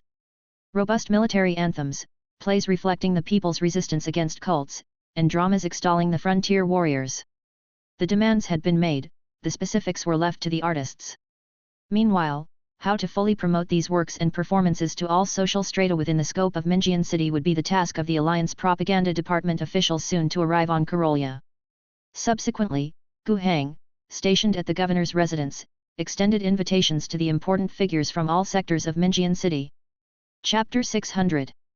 This was not Islahud's first visit to the governor's palace, nor was it his first time witnessing a new master upon the governor's throne. Yet, as he came to meet with the governor this time, he was still very nervous. It was his last chance to save his political future. Originally, he didn't even have this opportunity. His background was rather humble, but by some stroke of luck, he was noticed by someone important. With genuine capability, he began by working for a notable figure in the Lower Nest district and delivered a commendable performance that brought him into the government system. Later, he had the opportunity to further his education at an upper district academy in Minjian City, and when he returned, he was a mid-level official. In theory, that was about as high as someone of modest origin could hope to climb in life. But fortunately, during his work, he happened to meet Governor Akuna on an occasion. His work report won the female governor's approval, and just after turning 40, he rapidly ascended the ranks. In merely a decade, before reaching 60, he had taken up the post of mayor of Minjian City. Within Karolia, that was quite a distinguished position. Minjian City was the largest of Karolia's nest capitals and also its capital city. As the mayor of Minjian City, one more step up would allow him to enter into the cabinet of the planetary government and even compete for the most important position of Grand Secretary by the governor's side. Throughout his entire political career, he always remembered what his first benefactor and later Governor Akuna had told him. Even though they had phrased it differently, the gist was the same: he came from humble beginnings, had no influential background as he climbed the ladder, and relied entirely on his superior's favor. And what did the superiors value in him? It was that he had no complex network of relationships, his work abilities were extremely outstanding, and he was an upright man who never reached for things he shouldn't take. He could hold on to his status, adhere to his responsibilities, yet not be rigid. He knew when to be firm, when to use tact, and when to close his eyes. That was good. On Karolia, there were too many people at the top entangled in various interest groups, and when they acted, made decisions, they often didn't think about right or wrong but rather considered pros and cons related to their interest groups. However, these pros and cons often contradicted the interests of the planet and the city. Under such circumstances, the role of Hood became evident. Everyone was grabbing, lying down, behaving like parasites. Someone had to do the work. And that was his value. If one day, he too began to grab and act like a parasite, then there would be one too many such people on Karolia, and they wouldn't miss him. He heeded the teachings and conducted himself in this manner throughout his life. This allowed him to establish considerable prestige in Minjian City, especially among the lower and middle classes of the population. But likewise, he had also offended quite a few people. In the past, he wasn't afraid. Governor Akuna knew what kind of person he was, needed him, and trusted him. However, in what was left of his life, he never imagined that Governor Akuna, the ruler of the entire planet, could actually die one day. The changes that death brought were too great. The newly appointed governor didn't know what he had done in the past. Moreover, from the few interactions he had with Ivan Fatches, he could tell that the governor's concern wasn't so much with governing the entire planet, instead, his focus seemed to be outside the planet. His political enemies, on the other hand, were stirring. Over the past few years, they never ceased their attacks on him. Worse still, Governor Fatches appeared to trust these enemies more. This was normal. He was a typical bureaucrat. His power stemmed from the system of the Karolia planetary government, and the support of those in power. Now, the support was gone, and his enemies holding substantial actual resources became the objects Governor Fatches needed to win over more. Although he was never removed from office, many of his powers were gradually taken away by subordinate agencies. Compared to the real power he held as mayor, under the tacit approval of Governor Fatches, he had nearly become reduced to a rubber stamping machine. Being marginalized was already a reality. And soon, dismissal would become a matter of course, and he smelled danger. After that, he feared, would be the loss of his entire family's lives. Once he lost the protection of his position, his political enemies would not let him off. And it was at this moment that the governor changed again. He realized this was his last opportunity. If he couldn't regain trust in front of Mr. Gu, the governor who had taken charge during the crisis, then everything would truly be over. He had prepared thoroughly for this meeting. Of course, he knew that the greatest crisis at the moment was the cult insurgents, the living cities that were slowly encroaching. Minjian City had to be fully mobilized, optimally allocating resources and rallying the workforce, all for the sake of survival. And he, who had been the mayor of Minjian City for a dozen years and had risen from the ranks, knew how to improve administrative efficiency, how to mobilize manpower, which forces could be persuaded to cooperate, how to persuade them, which individuals were parasites and deadweight intent on fleeing, and how to eliminate them. Chapter 601. A series of important strategies, he had organized them in his case, ready to report to the new governor. He had already thrown caution to the wind, no matter whether he might offend others. In his life, his only method was to work seriously, flattering, making up lies. He didn't want to, but he simply couldn't do it as well as others. Rather than that, he preferred to stick to his own style, hoping that the new governor would value these things. If not, it was all going to be over anyway. However, what he had originally envisioned, was having a one-on-one meeting with the new governor. Yet, the reality was different. Mr. Gu had gathered everyone together, then let everyone take the stage one by one, to say who they were, what job they did, and what contributions they could make to Mr. Gu's demand of winning the Battle of Minjian City. Isra Hood could understand that Mr. Gu didn't have the time to delay, as Pheno City was estimated to arrive at Minjian City in 4 months. He couldn't possibly spend those 4 months playing political struggles with the local bureaucrats of Minjian City. He was using this public method to demand these people make political pledges openly. However, he was stuck. He had no political pledges to make. Unlike those who took the stage before him, claiming how much manpower or resources they could provide, or the contributions they could make. He was just a bureaucrat, and what's more, a marginalized one. All he could offer was himself, his passion, and his work ability. What he had prepared was also along these lines. Not to mention, within the material he prepared, how to divide and co-opt, to suppress interest groups, some of which definitely couldn't be trusted and must be removed. How could he say these things in a public setting? What to do? He hadn't come up with any ideas, and it was already his turn. His mind went blank as he stood on stage. Looking down at his colleagues and at Mr. Gu, who was smiling, Huda took a deep breath. To hell with it. It had come to this point, what was the use of worrying about this or that? If they couldn't win the defense of Minjian City, everyone would die. If he couldn't win this one breath, he would be killed by these interest groups sooner or later. They had long been irreconcilable enemies, with no way out. For the sake of Minjian City, for his own sake, he had to do what needed to be done. He began. The content of his speech was no different from what he had prepared. He could see clearly the expressions of those below. Those dignitaries, the big shots, when they first heard him talking about mobilizing manpower and establishing wartime mechanisms, looked at him with disdain. He seemed to hear a voice, "Without us, your plans are all castles in the air, none can be realized." His heart was full of anger. He reached the critical part of his speech. How to ensure the wartime mechanisms plans could be executed. Then, he started naming names. Potential collaborators, those to coerce, those harboring ulterior motives, those who needed to be suppressed. Most seriously, some who were already preparing to flee, who these people were, and what they would do. He laid it all out clearly. Even, he added some improvisation on the spot. Just now, hadn't many people on stage passionately made a series of pledges to Mr. Gu? Isra had mercilessly exposed many of them. Some fellows had no intention of fulfilling their promises. Their caravans were ready, and they had their people inside the Imperial Guard of Minjian City, or they had been bribed. They would soon be riding in vehicles, taking a portion of their wealth, departing Minjian City for other nest capitals. Although they couldn't take everything with them, even the departure of these individuals, the loss of this portion of influence, would mean many things couldn't be carried out. Upon hearing this, the people below could no longer sit still. What nonsense are you spouting? Slander. This is absolute slander. He's spouting nonsense. He's trying to suppress his rivals. Mr. Gu, please believe in our loyalty. The people below were clearly agitated, their roaring voices even momentarily too loud for Huda's speech to continue.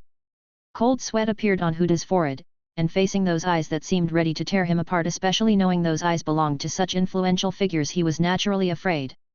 But at the same time, he felt a surge of pleasure within him. Years of being sidelined and constantly criticized, decades of being hamstrung by the need to rely on his superiors, and a lifetime witnessing all manner of ugliness, all found a significant release at that moment. Even if he accomplished nothing in the end, seeing these nobles exposed in such an undignified state felt like revenge. Then, in the next instant, all the noise abruptly ceased around him. A mysterious power enveloped the whole venue. Aside from breathing, no other sound was heard. It was only the voice of the new, still young-looking Mr. Gu that resonated within the hall. Continue speaking. Huda looked at Mr. Gu and saw a hint of a smile, exactly as he had at their first meeting. He steadied himself and continued his narrative. After he finished, Gu Hang softly clapped his hands. Mayor Isla Huda, I think your plan is very good, the best I've heard today. After the banquet, please stay behind, we need to discuss this in more depth. To win this war defending Minjian City and end the greatest disaster looming over Karolia for years, I need talents like you. And to everyone else, please don't panic. I trust in everyone's loyalty to the Empire, to the Mr. Gu. However, I still don't know you all that well. As long as you follow through with what you've said today, you will have proven your loyalty to me. As for Mayor Huda, I hope you can implement the strategy you spoke of today to perfect our preparations for the war and oversee if the attendees fulfill their promises. Upon hearing this, Isla Huda finally felt relieved. The morning after the banquet, after having breakfast with the new Mr. Gu at the governor's mansion, Huda, weary yet exhilarated, got into his car to head home. In the car, he still pondered the topics discussed in depth with Mr. Gu after the banquet had ended. Alone with Mr. Gu, his words were bolder and sharper. With Mr. Gu's encouragement, he voiced ideas he had previously feared to express or that had been futile to try to implement. And these ideas were all supported by Mr. Gu. With only limited contact, he was now almost certain that this young Mr. Gu had indeed come with the goal of saving Karolia. He too was willing to lend his strength to this cause. At that moment, he suddenly heard the sound of shattering glass. A searing wind flew past his face, and he felt an intense burning on his nose. "There's a sniper!" his bodyguard shouted as he pushed down Huda's head. Only then did the belatedly aware Huda realize he was the target of an assassination. A laser had just pierced the car window, grazing the tip of his nose. He was just an inch away from having his head burned off by the laser gun. However, hiding in the car was not safe either. His car was bulletproof, but it was still a penetrable target for the high-powered laser gun in the assassin's hands. Several beams struck, and his bodyguard's chest was pierced with a large hole. His own left leg became numb after a burning sensation. He came back to his senses. "Am I going to die? How could they be so heartless?" But then he heard rapid gunfire. No more lasers came towards his car. Enduring the severe pain and fear, he lifted his head and glanced outside the car window. He saw a squad of warriors clad in exoskeleton combat suits moving outside his car window. Chapter 602. Upon hearing the potentially subversive speech delivered by Huda at the banquet and after showing his own stance, having left Huda to talk throughout the night about granting the mayor of Minjian City more power to oversee the city's preparations for war, Gu Hang thought that it was very likely this Mr. Mayor would be in danger. The privileged wouldn't let him off. Therefore, as Huda left, Gu Hang dispatched his own guard to follow him. It was initially just a precautionary measure, but it indeed proved useful. Clearly, if the guards from the 10th Brigade had not arrived in time, the ambushers would have nearly succeeded. They had deployed a sniper, lying in wait on Huda's route home, and there was a second measure in place. Should the sniper fail, a large gang of recruited thugs would burst forth to ensure Huda's death. But unfortunately for them, these tactics failed in the face of the governor's guards. Though there were only 8 of the governor's guards, they still managed to force the sniper to retreat through remote fire suppression. To avoid being lured away, they did not pursue but stayed put, massacring the local gang until they fled in disarray, crying for their mothers after dropping dozens of bodies within minutes. The sniper was quite a master. From a great distance, he almost succeeded with a single shot at taking Huda's life, which was indeed an unexpected event. However, according to the latest situation, Huda only suffered a broken leg, and the injuries were overall non-fatal. This greatly relieved Gu Hang. But what followed was a towering rage. "I see, just to be cautious, and you dared to make a move, hey?" Soon, officials from the legal department and security in Minjian City appeared at the governor's residence. Busy closely examining the subspace conditions, Gu Hang had no time to personally deal with them. Coming to Karolya, he wasn't alone. Besides the few hundred in his governor's guard, he also had a team of secretaries, roughly 100 strong. These secretaries conveyed the governor's fury. Among them, a spiritual energy user directly intervened in the investigation and found the gang leader that very day. In between, there were issues like the bureau's personnel having protective umbrellas, the gang leader refusing to confess the masterminds behind him, and scapegoats being thrown out to appease the governor's rage. But in these matters, the governor took a firm stance. "I don't have time to mess around with you, playing games of decryption, searching for evidence. I only need a list." Good timing, the first batch of people Gu Hang shook from the alliance had arrived. Gu Hang confidently left this matter to Lambert Hodgson to handle. Gu Hang's instructions were straightforward: contact a few trustworthy local officials and add officials from the security department to produce this list. If the officials from the legal or security departments do not cooperate, then put them on the list as well. Cut the Gordian knot. What about the wronged? Among the officials in Karolya, killing everyone or every other one might result in some being wronged, but failing to do so would definitely let many slip through the net. "Boss, someone has already broken into the house." "I know," Manus nodded, still with some trepidation in his heart. He was the director of the Planetary government's Logistics Equipment Management Department. The assassination attempt on Isla Hood was arranged and instigated by him. He admitted that this act was a bit reckless, but he had already been infuriated when publicly named in front of countless people and the new governor as prepared to flee Minjian City during the meeting. Being accused of something you haven't done won't make you very angry, but when you've really done it and someone publicly calls you out, that's utterly infuriating. There are many pests within the Karolya government, but it's rare to find pests like him. The lowly ones tend to laugh at even baser creatures more viciously. In the face of impending doom, most people still hold one concept: they can't flee and must fight with all their might. Otherwise, with 2 nest capitals already destroyed, if Minjian City goes down too, the cities animated by plague sorcery would no longer be able to resist. In the end, when the entire planet is destroyed, where else can one find refuge? After all, at that stage, the few who are ultimately able to escape the planet will always be in the minority. And now, a traitor has emerged among us. Now, Manus found himself in this awkward position. How could he not hate Hood who brought all this upon him? So, he took action. At the same time, he also considered that this would provoke the new governor's wrath. But this governor had just descended into this world, currently facing a great crisis, and didn't seem to have a powerful backing like Fatch's. It's said that the new governor's two worlds combined had just over 500 million people, roughly equivalent to the smallest nest capital in Karolia. The new governor had too many matters to attend to. How would he have the time to focus on Manus? Investigating upwards from the gang, the first to be found would be the scapegoats he threw out. By this point, it would be considered having given an explanation. What he wanted was not entirely to get by. He never believed that Mr. Gu could solve the problems, intending to secure more time and means to escape Karolia after planning his escape.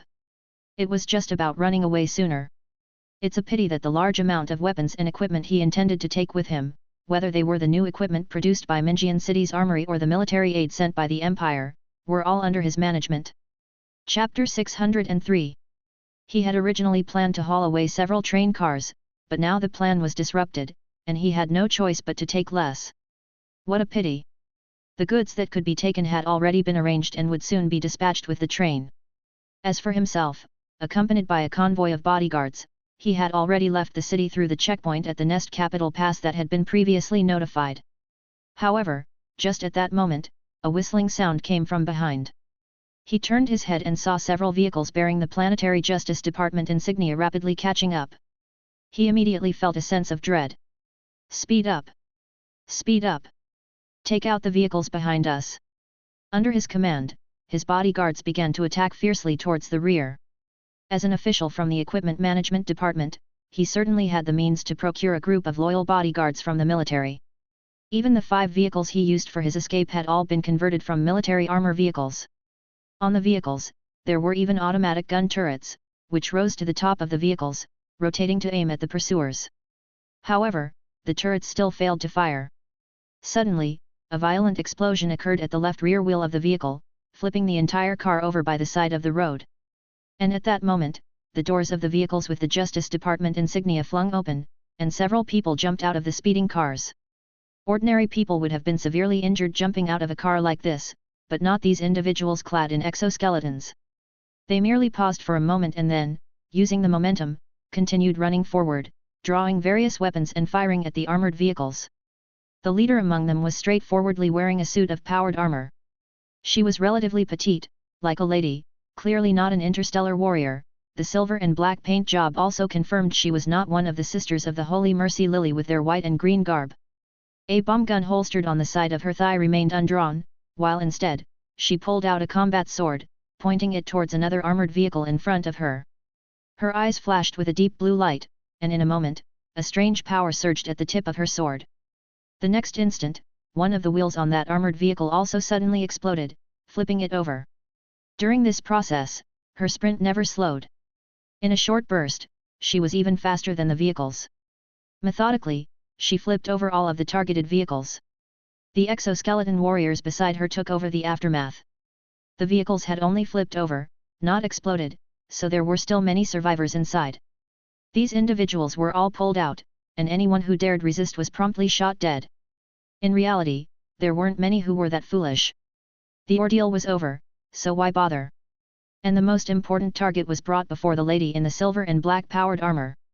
She removed the helmet of the powered armor to reveal her beautiful face. This was the Alliance demon hunter Milia Durong. The feedback-type powered armor produced by the Alliance had been distributed in not a few sets over the years. These powered armors had varied destinations, some went to military officers, others to the Alliance Police Department, Security Department, Integrity Commission, and some went to the demon hunters. Durong put on a set herself. Now a captain of the demon hunters, her first mission upon following Lambert Chief Justice to this planet was to pursue the traitor Manus. Her most important weapon, apart from the powered armor she wore, was her awakened spiritual energy.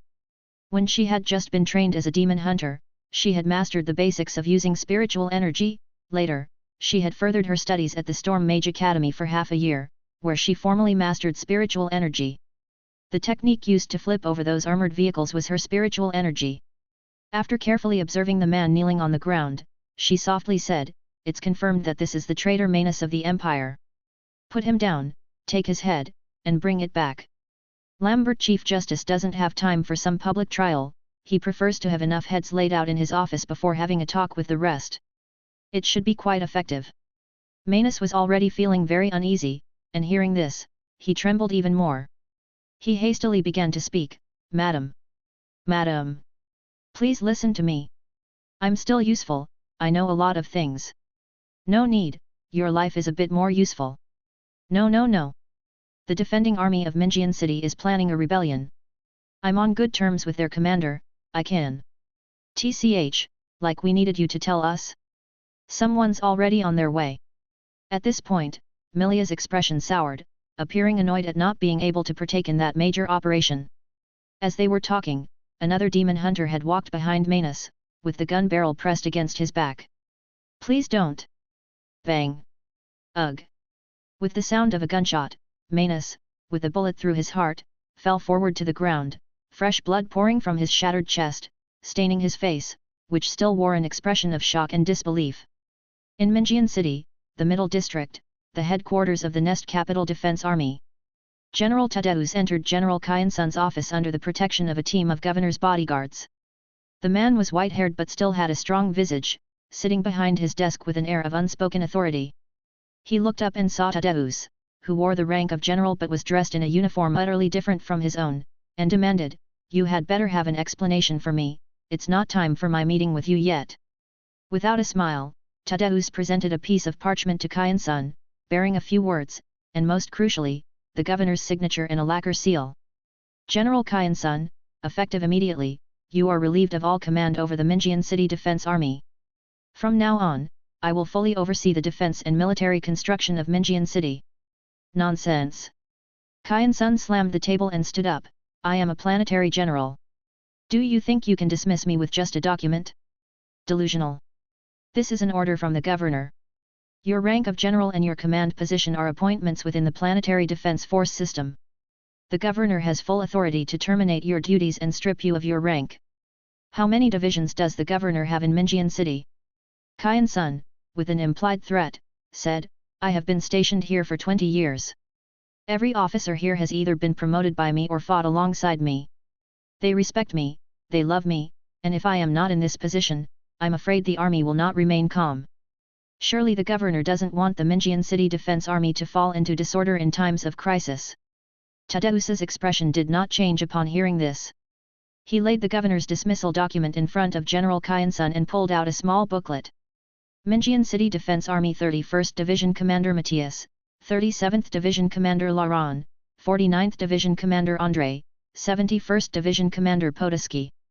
With each name he read, Kyansun's face lost a shade of color. These were almost his most trusted, closest commanding generals in the army. After rapidly naming nearly 20 names, Tadeus stopped and delivered the final verdict, "They will also be dismissed." Impossible.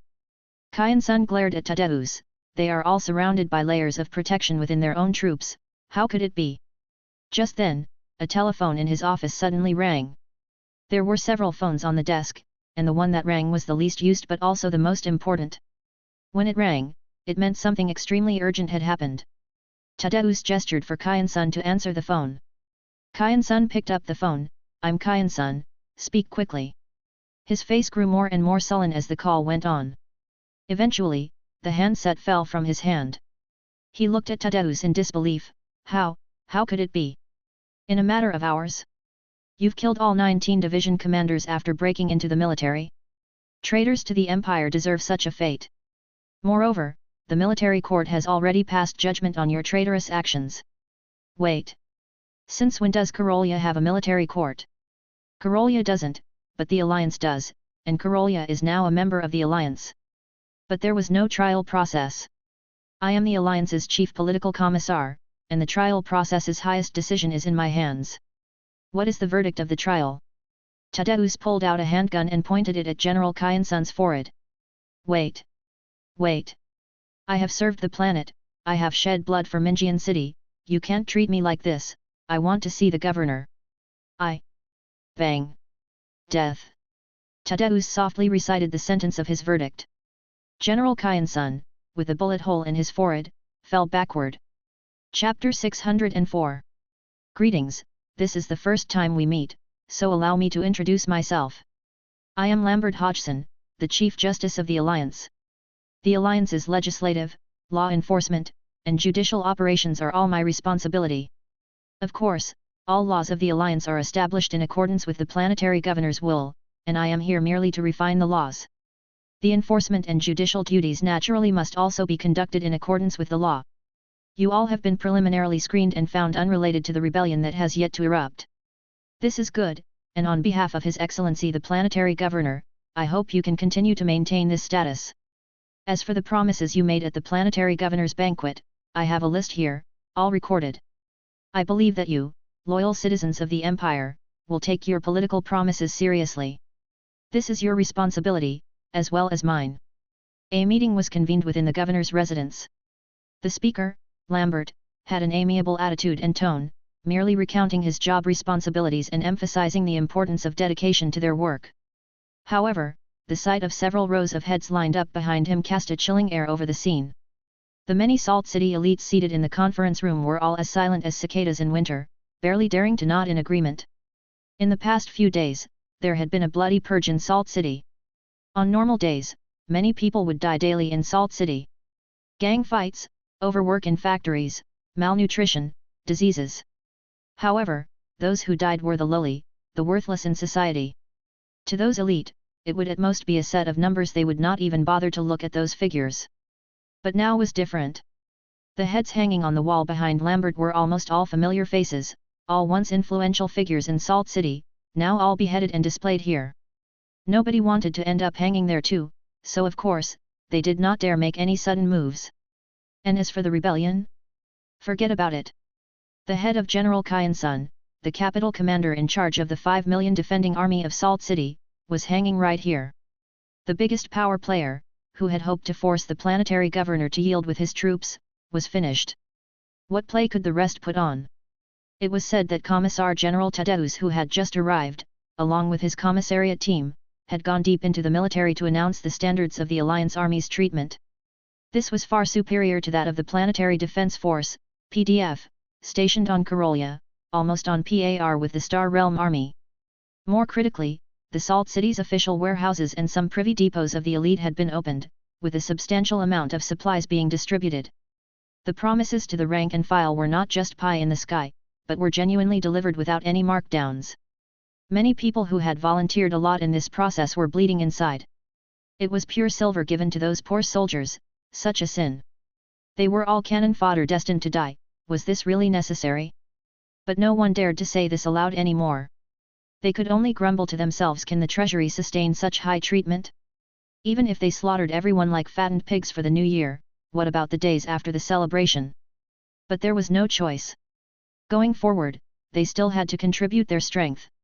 They could only hope that once the calamity passed, everything would return to normal. Beside Lambert's own Demon Hunter Squad, the Integrity Commission soldiers, and the Phoenix Battle Group also took part in disposing of and collecting those heads. No need for the Phoenix warriors to move otherwise, but when it came to General Kyansun's staunch confidants within the military, who were not just battalion commanders but also regiment leaders, it was crucial to eliminate any chance of them causing trouble, thus ensuring a one-hit kill. Such tasks could only be entrusted to the interstellar warriors, who would guarantee 100% success. Their operations had especially effective results. Carrying the planetary governor's orders and the government's mandate, and with the most obvious presence of the Emperor's own angels personally arriving, the military truly did not act rashly. And those officers, even if they saw the dire situation and were unwilling to be captured without a fight, could not escape the interstellar warrior's execution when it mattered most. After all, some minor disturbances were inevitable, but they were quickly subdued. After carrying out these measures, the interstellar warriors also swiftly withdrew, handing the military over to the military commissars of the Alliance. They had other, more important tasks to attend to. The lavishly decorated governor's residence of Salt City now became a grand administrative office. Lambert's team set up their headquarters here.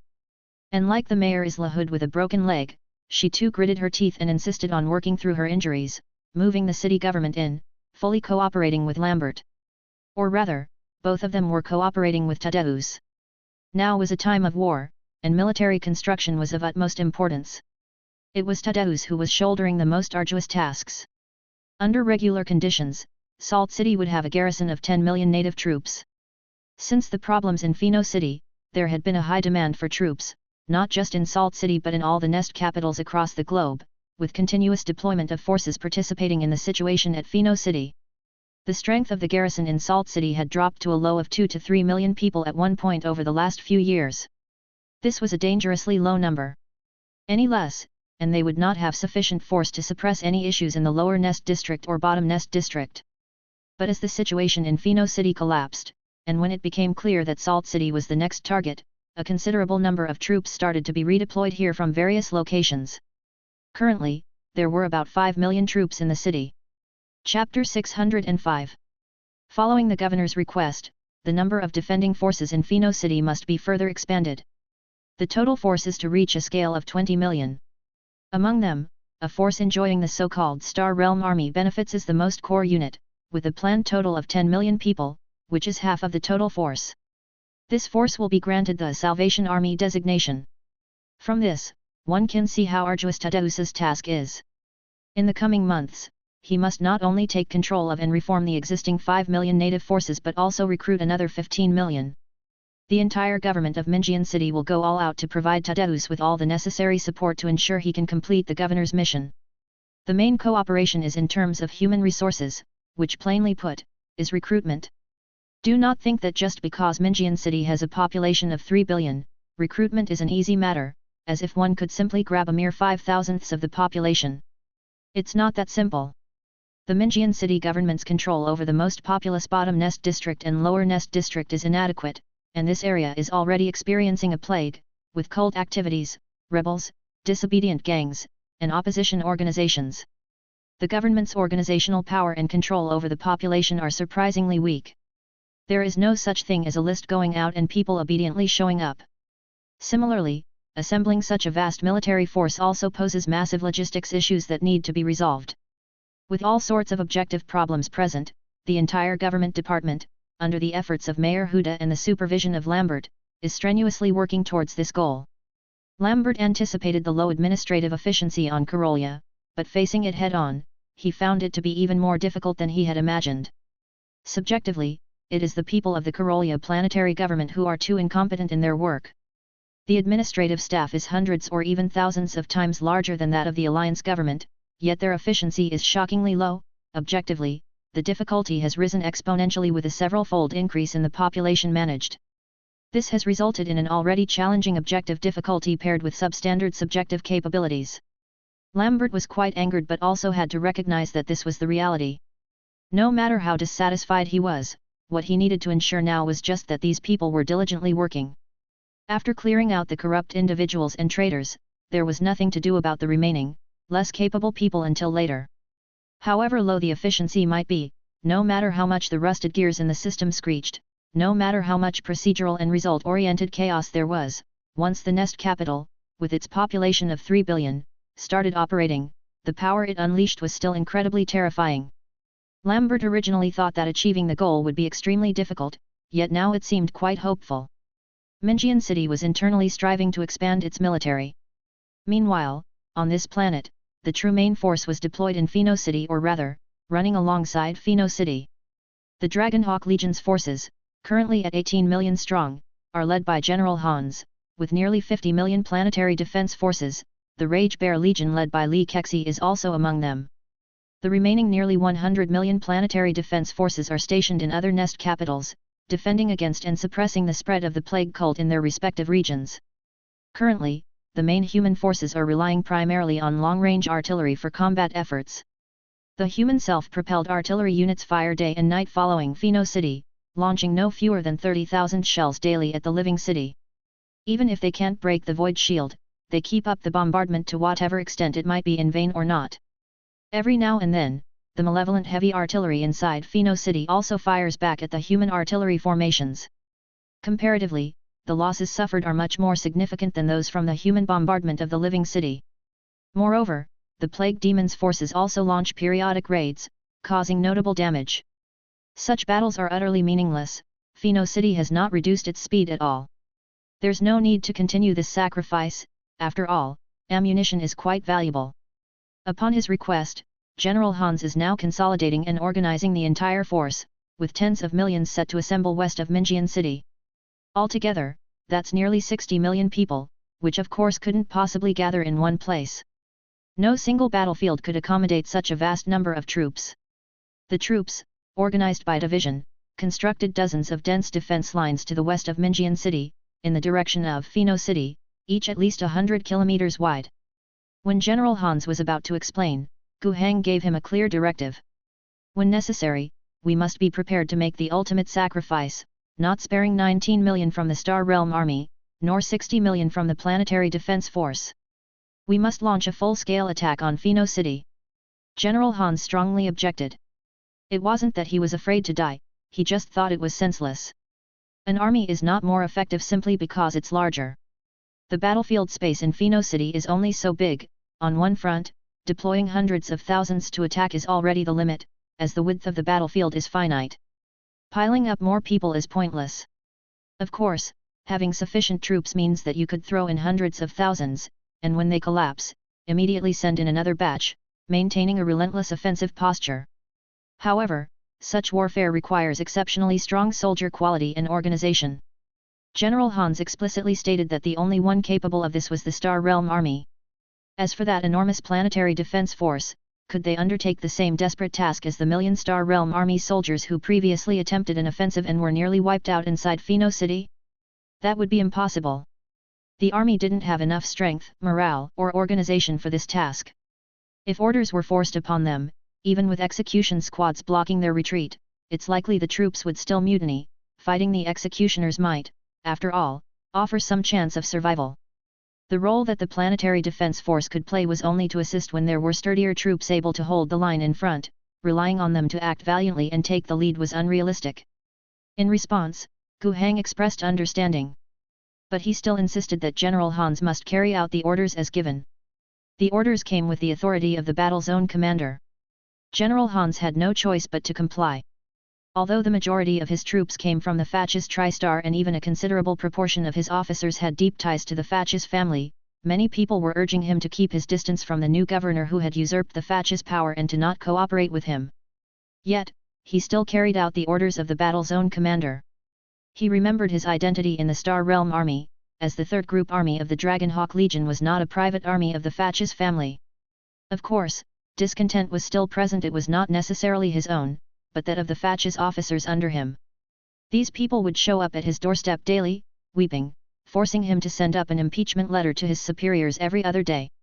And at Envoy Lois-ship meetings, the fascist family members would make a big fuss about these same issues every single day. Envoy Lois was under great pressure too. Gu Heng, the battle zone commander, had been appointed by her in her capacity as an envoy. If things went south, it wouldn't mean the end of her political career, but it would still be significantly affected. However, Madame Lois, who had lived for over 300 years, had sufficient resilience to endure the pressure. She single-handedly repelled all the pressure on one hand, and on the other, she did not say anything to Gu Heng. Even though she too had her doubts, she still chose to place her full trust in Gu Heng. In employing someone, do not suspect them, at least until Minjian City falls, her trust would be absolute. If Minjian City is lost, then immediately the trust level will drop to zero, and all the backup plans that should be initiated will be set into motion. She desperately hoped it wouldn't come to that. Chapter 606. As the soldiers on Karolia prepared for the final desperate effort required by the governor, as the officials and citizens within Minjian City worked tirelessly for the governor's war plans, and as the special envoy of the lowest star domain bore the pressure on behalf of the governor, what was the governor himself doing? The governor himself was on a field trip. Accompanying him on the field trip were 6 people. First was Phoenix Battalion leader Maddens, who naturally needs no introduction. Second was Eureka Pambos. He hailed from Hagian Star, originally a prince of the largest kingdom, Panbos, and the pilot of the Night Titan of Hagian Star. Later, with the support of an alliance diplomat, he forced his father, the king, to abdicate and became the king of Panbos. Of course, in the era of the alliance, the title of king was almost purely honorary, as almost all administrative authority lay with the alliance government. He himself, as king, also joined the Alliance National Knights, still shining as the pilot of Knight Titan. This was a significant political signal, signifying the Alliance's acceptance of the old forces of Hagian Star. If even your king can continue to wield important power within the Alliance, what do you have to worry about? Originally, his position in the Knight Order had more symbolic than actual meaning. Did the Alliance really lack a pilot? However, as time passed, Mr. Gu began to grant him more authority. The reason for this was simply that Mr. Gu had discovered on the hero's interface that King Eureka truly acknowledged the Alliance and his loyalty was guaranteed.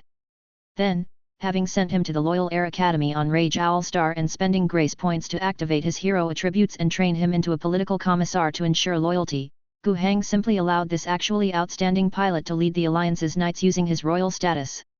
He was not afraid of any incidents. Nothing could go wrong. Third and fourth were Leonardo Navis and Errol Lacroix. Both from the 10th Brigade of the Alliance, the latter was a super soldier with distinguished service. He had also donned feedback-type power armor and, apart from interstellar warriors, was among the strongest in the Alliance. His personal level had reached LV5, with extraordinary potential. In truth, some of the Phoenix new recruits couldn't even beat him. However, Lacroix had no talent or capability for commanding troops, nor did he wish to do so. Navis was the commander of the 10th Brigade, an Alliance brigadier general. At a time when the military leadership of regular division brigade level units was only at the rank of lieutenant colonel, at most colonel, his brigadier general rank clearly showed the importance of the 10th Brigade. Fifth was Danny Dress, who was the leader of the Alliance Storm Mage Corps. All five were members of the Alliance. And the sixth had a more special identity. She was the superior of the St. Lis Nun Association, Mrs. Georgette. St. Lis was a battle nun association. Before the war, they had over 400 battle nuns. Their main duty was to garrison and defend the propagation of the Church's teachings on Corolla 3, incidentally to proselytize on their own. Additionally, they participated in warfare in other star systems, responding to the call of the Empire and the Church. St. Lis originated from the Holy Flame Rose Convent and was a third-order association under the Holy Flame Rose. Compared to the most famous and large-scale convents of the Church, such as their former order, St. Lis was small, but for Corolla, they were a highly important defense force.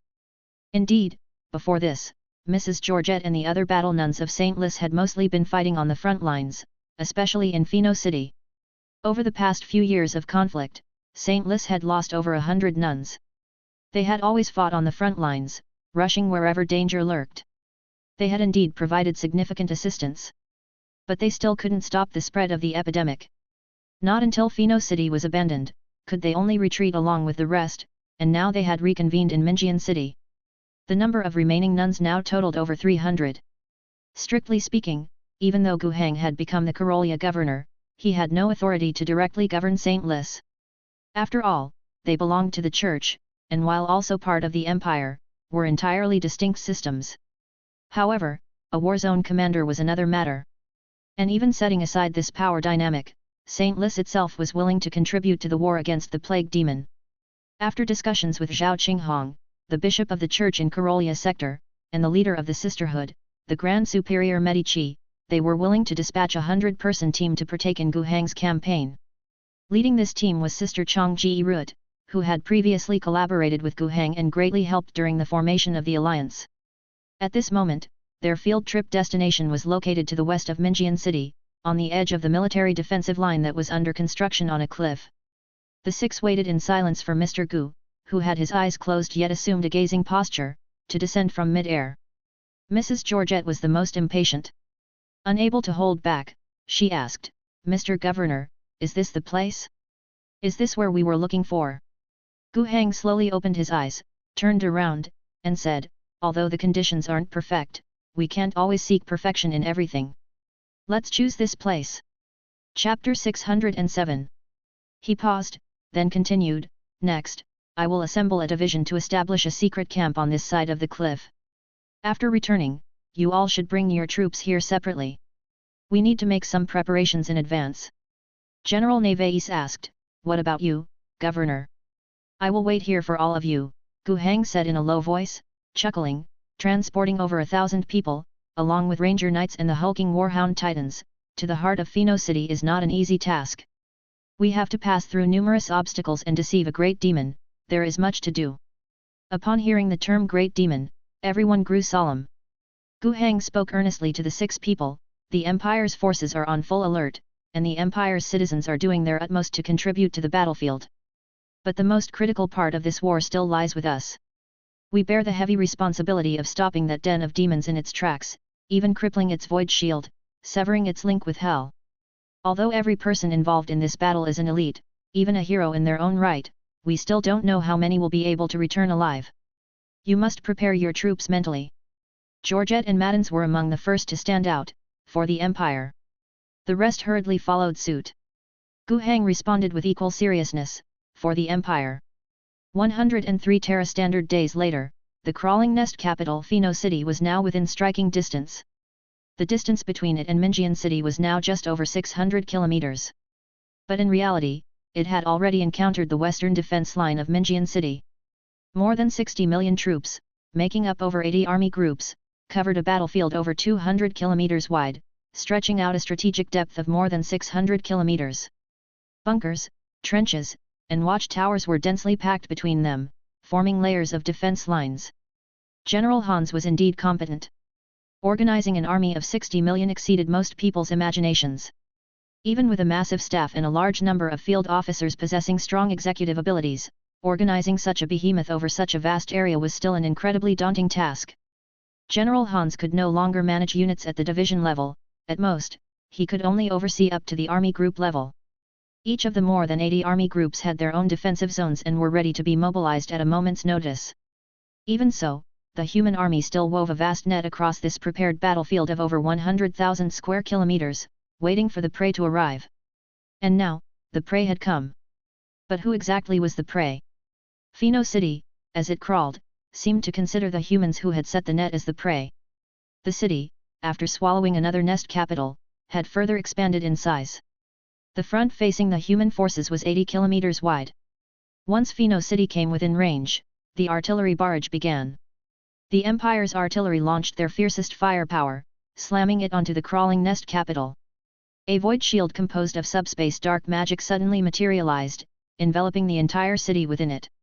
The shells stirred up waves upon the void shield, with a rather significant effect. In previous battles, the firepower produced by accompanying self-propelled guns was far less than the density of fire prepared over several months. Now, under the arrangement of the generals and officers of each army group and division, the artillery was positioned most rationally. The current artillery arrangement was most suitable for intensive bombardment. The impact of the countless shells falling was even close to matching the previous artillery barrage from the Tianma fleet. If Pheno City had no response and simply let the countless human guns bombard it like this for a day or two, the void shield would indeed be broken. Ants can overcome an elephant if there are enough of them, not to mention bona fide land forces' heavy artillery. But things were obviously not going to be that easy. The nest capital, enhanced by subspace dark magic, how could it possibly remain unresponsive? Plague fly swarms blotted out the sky, howling forth from the city's high towers. Wherever they flew, sunlight was obscured, and the sky darkened. Countless anti-aircraft fire began to shoot upwards, without any need to worry about hitting their targets. With the swarm so dense, hitting them was inevitable. Innumerable sparks exploded in midair, scattering countless charred, broken bodies of giant flies onto the ground below. But despite this, it was still impossible to stop such a massive number of plague fly swarms from launching their attacks. They were both living creatures, the lowest grade of plague demons, and projectiles at the same time. Group after group of plague giant flies dived from the sky. When they descended to a certain height, even the firearms in the hands of human soldiers could kill them. Yet these mindless demons persisted in diving downwards, aiming straight for various predetermined targets, artillery positions, anti-air defenses. 7 corrupt demon dragons appeared under the cover of the plague fly swarm. Their dense, corrupt breath enveloped vast swaths of ground fortifications in a plague toxin. Human soldiers directly engulfed in the breath screamed in agony as they died. Even steel would temporarily animate into flesh under the terrifying power of these plague demons, only reverting to its original steel state after the breath dispersed, albeit already twisted and misshapen. It was for this reason that soldiers on the front line were all issued protective masks and hazmat suits in these years. Otherwise, not only would everyone in the direct path of the breath perish, but even soldiers farther away might breathe in the virulent plague and contract the disease on the spot, losing their ability to fight and swiftly dying in the following days. The sky above the battlefield was almost entirely occupied by demons. On the human side, there were actually thousands of combat aircraft. However, this number might seem not small, but compared to the enemy, it was far too few. On the current battlefield, there was simply no way to rely on these few aircraft to wrest control of the sky. But if we cannot compete, should we just give up? Despite the huge numerical disadvantage, the first few hundred combat aircraft of various types took off from the ground. Their main objective was to work together with the ground's anti-aircraft fire and reduce the number of the plague fly swarm in a certain area as much as possible, protecting our valuable anti-aircraft positions and artillery positions. Plague giant flies couldn't fly too high and weren't very fast either. These weaknesses allowed the human aircraft to seize numerous opportunities. After firing, they could climb to a higher altitude to disengage and refill their ammo before returning to the fight. However, there were also those unlucky enough to be destroyed in the air. The corrupt demon dragons had none of those weaknesses. They could even use dark magic to treat the plague giant flies around them as projectiles, accelerating them and throwing them high into the air, or, they would stealthily approach beneath the aircraft amid the cloud-like cover of the plague fly swarms, then suddenly surge upwards, reaching the side of the aircraft at high speed, tearing it apart with sharp fangs and claws. But the sacrifice of the human aircraft had value, as long as creatures of the grade of the corrupt demon dragons were still few, with only 7 appearing in total. When their gaze turned towards the sky, the pressure on the ground would lighten a bit. However, no matter how ferocious the anti-aircraft firepower was or how full of heroic spirit the human pilots were, the sky that could not be reclaimed remained irrecoverable. The ground assault of the demons also began. Countless demons surged out of the nest capital like a tide. Unconcerned with roads, on any living wall, they might create a breach and then hordes of plague zombies would rush out chaotically. In the hands of these corrupted enemies were firearms. Some resembled corrupted versions of human military weapons, others were simply firearms conjured on the spot from subspace dark magic, firing venomous dark magic bullets. The brutal ground combat began just like this. The essence of human troops had to engage with the enemy in close combat under conditions where air superiority had been lost. Long-range heavy firepower was continuously harassed by enemy air attacks, thus support was not timely. And the huge cannons of the nest capital began to assert their power, savagely bombarding human positions again and again. By the 6th hour after the battle officially began, the human army's first line of defense had completely crumbled. And during this process, the advance of Pheno City did not slow down in the slightest. The human military had not managed to penetrate deep into the body of Pheno City, failing to threaten its fleshly core, naturally unable to slow its advance. Thus, Pheno City steadily pressed forward a distance of 12 kilometers. Chapter 608. And yet, Pheno City was still advancing. Over 6 hours, it had pushed forward by 12 kilometers. The plague demon army that surged from its body, with the support of aerial superiority and the fire support of Pheno City, the war fortress come to life, had already pierced through over 50 kilometers of the human army's front lines. The human army on the second line of defense had already engaged these plague demon forces in battle. At this moment, back at the main command post, General Hans had just received the latest intelligence. Our first line of defense has been breached. The 55th, 60th, 61st, 71st, 72nd, and 83rd armies of the homeland have all collapsed completely. The 3rd and 5th armies of the Dragonhawk Legion have also retreated. This was shocking news. Everyone in the command post, from General Hans to numerous staff officers, remained silent, allowing the staff officer who was delivering the report to continue, his voice trembling, with the frontline situation. The frontline battle is too intense for accurate data. Currently, 12 divisions are completely out of contact and presumed to have completely lost their structure. The remaining troops that have retreated have all suffered losses.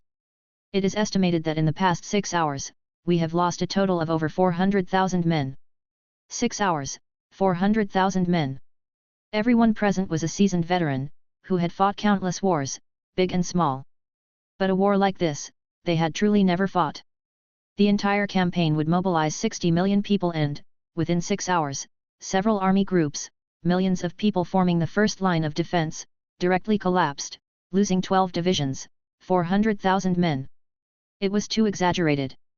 A division, on average, lasted only a few minutes on the front line before retreating, and every half an hour a division was completely wiped out. Of course, it couldn't actually be calculated so evenly. Over hundreds of kilometers in width and 50 kilometers in depth, the troops were spread out, and the battles almost happened simultaneously. Normally, a division holding the front could last several hours of fighting. Yet even so, these figures sent back from the front line were still chilling. Moreover, the development of the battle exceeded their original plans by far. Initially, General Hans intended to bring the battle into Pheno City. As Nest Capital approached, the troops would rush into it under the cover of firepower, using incendiary weapons and bombs to cause as much damage as possible to the living body of Nest Capital. Although doing this would subject them to fierce counterattacks by the Plague Demon Army, the initial trial attack involving 1 million men had failed but still managed to achieve some results. More importantly, the forces they prepared for this offensive were not on the million scale but the tens of millions. As long as the frontline troops could gain a foothold inside Nest Capital, follow-up support would immediately come from the second defensive line to join the fight and pull out the first wave of troops, which were expected to suffer heavy casualties. By rotating like this, continuing to push deeper and increase troop commitment, perhaps they could ultimately destroy this living city at the cost of the blood of countless human soldiers. But unexpectedly, the first wave of troops didn't just fail to breach Pheno City. The Plague Demon Army, under the cover of aerial superiority, didn't even let the human troops touch the edge of Nest Capital. Instead, they broke out and directly overwhelmed the human army's first line of defense. The collapse was too fast, and the severity of the casualties too high, entirely beyond their expectations. More crucially, if they were trembling with fear in the command post, what about the front-line troops? Snapping back to reality, Hans was the first to focus on this issue. What's the situation with the troops on the second line of defense? Very bad. The intelligence officer immediately responded, the front was defeated too quickly. The routed army was retreating without any chance to reorganize, and the enemy pressed on. Multiple Homeland Army groups on the second defensive line have reported incidents of organized desertion. Although it can still be controlled for now, as the battle fully ignites on the second defensive line, the situation will likely become even less optimistic. Even what? Even the second line of defense might not hold as long as the first did. That intelligence officer still gritted his teeth and voiced his judgment. An atmosphere of panic and despair entirely enveloped the command post. They could all foresee the consequence. If the worst-case scenario occurred and the human army's second line of defense also quickly collapsed, then countless plague demons, sweeping up the vast numbers of fleeing soldiers, could possibly trigger a chain reaction, toppling all the subsequent arrangements. Regardless of the tens of millions of people, once organization was lost, no amount of personnel would help. The entire situation would collapse like a giant set of dominoes. Any reinforcements would only make the collapse appear even more massive. And just at that moment, an intelligence officer burst into the command post. Everyone was startled by the loud opening of the door, fearful of even worse news coming. The newly arrived intelligence officer was a bit baffled, but with important information at hand, he hurriedly spoke up, "Commander. There's news from the 3rd Defensive Line. Major General Lee Kexi reports that the Rage Bear Legion he leads is launching a counterattack with the objective of stabilizing the front line ahead of his position and arranging for the retreating troops to reorganize in the rear. He hopes that command will make a decision soon to deploy elite troops for the counterattack and not spare the aerial support any longer. We must stabilize the situation, or the consequences will be dire." Chapter 609. General Hans was momentarily stunned. In the face of a full retreat, there was actually a legion moving against the current? He hadn't ruled out the idea of moving the rear troops forward, but one question always lingered in his mind: would it be of any use? They could still hold their own for now, and if the enemy's offensive slowed down, especially it moved further away from the support of the Nest Capital's sinister energy cannon, their assault would inevitably weaken with increasing distance from the active Nest Capital. He had already prepared himself to abandon the first few defense lines and regroup further back. But if he really moved the troops from the remaining defense lines forward, and if they could hold off the enemy, all would be well. If they couldn't, a massive collapse could come even sooner. How should one choose? No matter how conflicted General Hans was behind the scenes, Lee Kexi nevertheless took action. The Rage Bear Legion currently had a complete roster of 1,200,000 troops, with a total of 49 divisional and brigade-level units, the equivalent of an army group, solely responsible for a segment of the 3rd Defense Line. Without a clear command for a full-scale assault from the High Command, Lee Kexi couldn't possibly commit his entire force. He still had his own defense zone to manage. However, according to the intelligence returned by the scouting units and information from Allied forces at the front, Lee Kexi astutely judged that the situation ahead was unsustainable. Watching the Allies take a beating without moving, if the second defense line collapsed, all the pressure would come to him, and he wouldn't be able to withstand it either. Consequently, he extended 2 tentacles outward to probe. The 77th Kalaga Armored Composite Brigade, the 92nd Kalaga Heavy Infantry Division, and the 21st Garrison Division comprised 1 tentacle. The other was similarly equipped. The Armored Brigade, as the spearhead, surged forward with a force of 40,000. The heavily structured Infantry Division followed behind to provide support while the Garrison Division patrolled nearby, ready to fill in any infantry gaps in the Armored Division. In this formation, it took them just over an hour to reach the second defense line. Even on the way, they encountered and annihilated some of the enemy units that had overrun their positions. And when they reached the second defense line, the intensity of the battle suddenly increased. The entire area was completely engulfed by raging flames of war. It covered several hundred square kilometers, but with a large number of troops stationed there, practically everywhere were trenches and semi-underground bunkers dug up in recent months. Here, the human troops engaged the plague demons in a fight to the death. Many positions had already been overrun, while others were still resisting. Both sides contended for every inch of land, every trench, and every firepower point, fighting repeatedly for control. But on the whole, the human side was on the brink of collapse. Initially, the 56th Local Defense Corps, with over 20 large-sized divisions, was stationed in this area. But with a large number of units retreating from the front line and needing to be managed, and a sudden attack during reassignment, contact with several divisions could no longer be established. Many positions were split, and at the same time, the troops' will to fight was not strong. The frightening appearance of the enemy and the loss of the skies further damaged their morale. Under these compounded factors, the entire army group was close to falling apart. The front-line troops had already begun to retreat, and the reserves that moved up could not hold out for long. In some places where a breakthrough occurred, a large number of enemies poured in, causing significant chaos in the rear of the army group. Yunrao quietly infused the subspace around the area with dark magic, sneakily inputting electronic garbage code into the human legion's communication channels. This caused the communication channels between human forces to be disconnected for 1/3 of the time, and for another third, the situation was even worse, with channels filled with the demons' whispers and sinister laughter, causing anyone who heard it to feel extremely uncomfortable, breaking out in cold sweat, vomiting, and that was just the mild effects, some even went mad because of it. Only in the final third of cases, if luck was on their side, could they communicate normally. The human forces could only rely on this completely unreliable method for communication. The problem of poor communication greatly affected the cohesion of the entire force. Within the advancing Rage Bear Legion's armored forces, there were specialized communication vehicles and communication companies who, relying on the stability of their equipment and their ability to resist interference, were faring much better. The vanguard force successfully made contact with the 56th Army's headquarters. Upon hearing of their arrival, the commanding officer was overjoyed and immediately shared intelligence, pointing out where the largest gap currently was.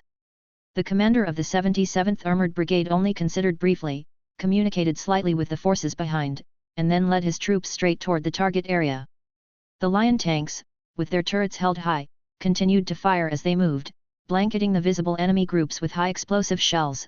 Armored personnel carriers accompanied them, firing rapid-shot machine guns in coordination, annihilating large numbers of enemy forces.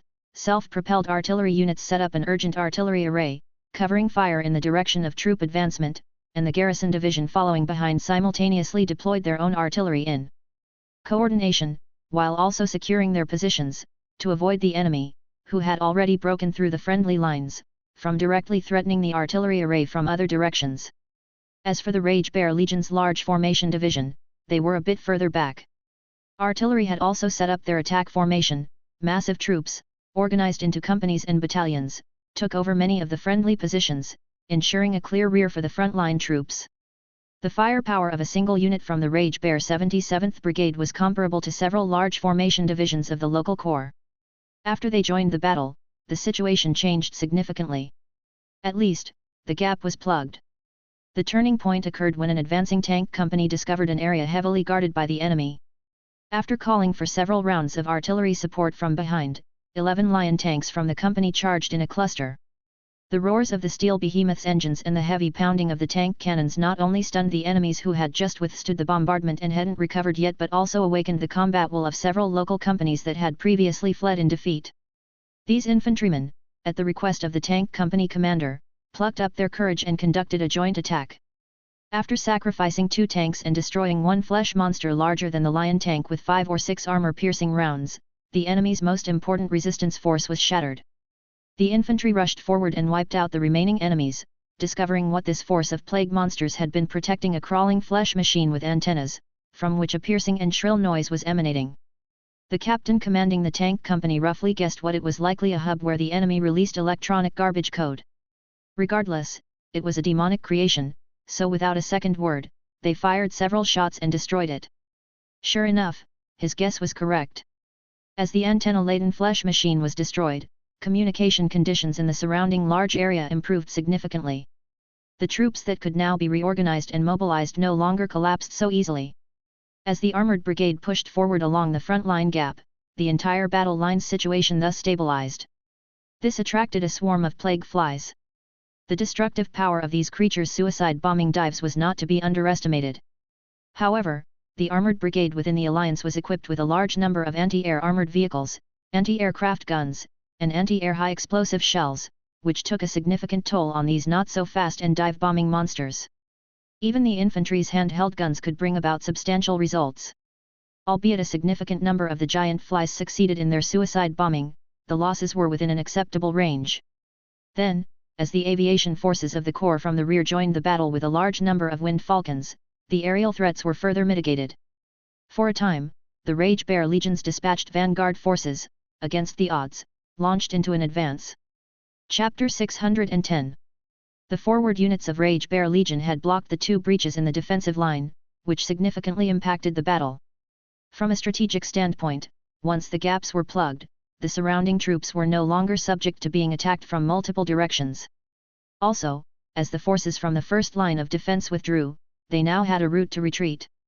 Even more crucial was the aspect of troop morale. Since the outset of the battle, the human army had been continuously losing ground. Positions held by companies were wiped out entirely, while battalion and division level positions could often only withstand a few hours of assault. The enemy was advancing as if into an uninhabited land, not just resisting. Those who retreated a little slower were entirely surrounded and then lost contact. Due to this, even army group sectors experienced a terrifying waver. It was a choice between annihilation and flight. With constant defeats, how could morale not be affected? But now, the counterattack by Rage Bear Legion, importantly, was effective. It was like lifting a torch in the darkness.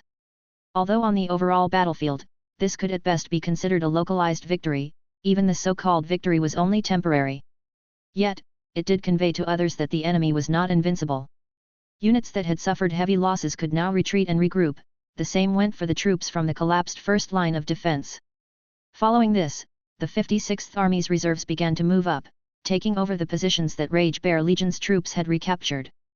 By this stage, it was the Plague Demon Army that was a bit embarrassed.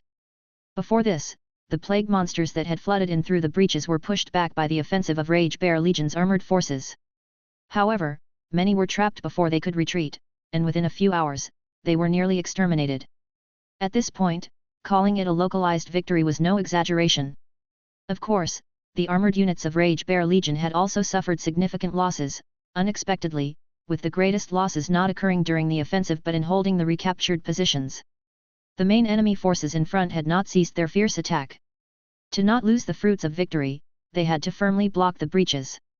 At this time, one disadvantage of the armored composite brigade became apparent: a shortage of front-line combat units, especially in the number of infantry. In defense, the armored unit's role could at most be a fire support platform. You can't use valuable armored vehicles as cover. There are plenty of trenches and bomb craters on the battlefield that can be used for cover. Thankfully, the 92nd Infantry Division, which accompanied the offensive, arrived to help, mitigating the lack of combat infantry. Later on, local defense forces from the 56th Army also sent multiple battalion-sized units, further bolstering their numbers. They held the line. The battle situation thus tended towards stabilization, at least it appeared so for the moment. Of course, stable does not mean the fighting was not intense. In fact, the battle was still extremely fierce, and the casualties were massive. The relentless attacks by the Plague Demon Army, with no regard for their own losses, turned the front lines into a veritable meat grinder. Every second, countless soldiers cried out and died, and with them, an even greater number of monsters. In continuous fighting, even a unit like Rage Bear Legion that met Star Realm Army's standard training requirements and was well equipped was hard-pressed to withstand such ferocious combat. The 92nd Division lost over 5,000 soldiers in just a few hours. A casualty rate of just over 12% might not seem like much, but in reality, it greatly affected the division's combat effectiveness. The division had a full strength of 40,000, but a significant portion of that number included logistics, communications, artillery, air defense, engineers, division headquarters, and other non-frontline personnel. The troops lost in combat were almost exclusively from the frontline units. In fact, the 92nd Division's combat effectiveness had been reduced by more than a third. It wasn't until a fully staffed Reserve Homeland Infantry Division arrived that the situation improved significantly. But the reserves were ultimately limited. Without further support, the cruel grinder of battle couldn't be sustained indefinitely. Fortunately, the central command of the human legions finally made the correct decision. A large number of troops in the rear were ordered to move forward to support. The victory by Rage Bear Legion was the only piece of good news the central command had heard since the start of the war. No matter what, the deployment and assault by Rage Bear Legion had helped the 56th Army hold the line and even pushed it back slightly. On the entire second line of defense, this was the only solid ground now. The previously overwhelmed Central Command finally issued orders. The troops from the third line of defense began to press forward, fully supporting the front. Simultaneously, following the example of Rage Bear Legion, General Hans moved the main elite units under his command, which were the armored forces of Dragonhawk Legion.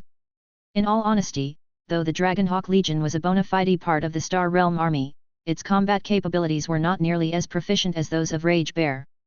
Actually, the difference was quite substantial.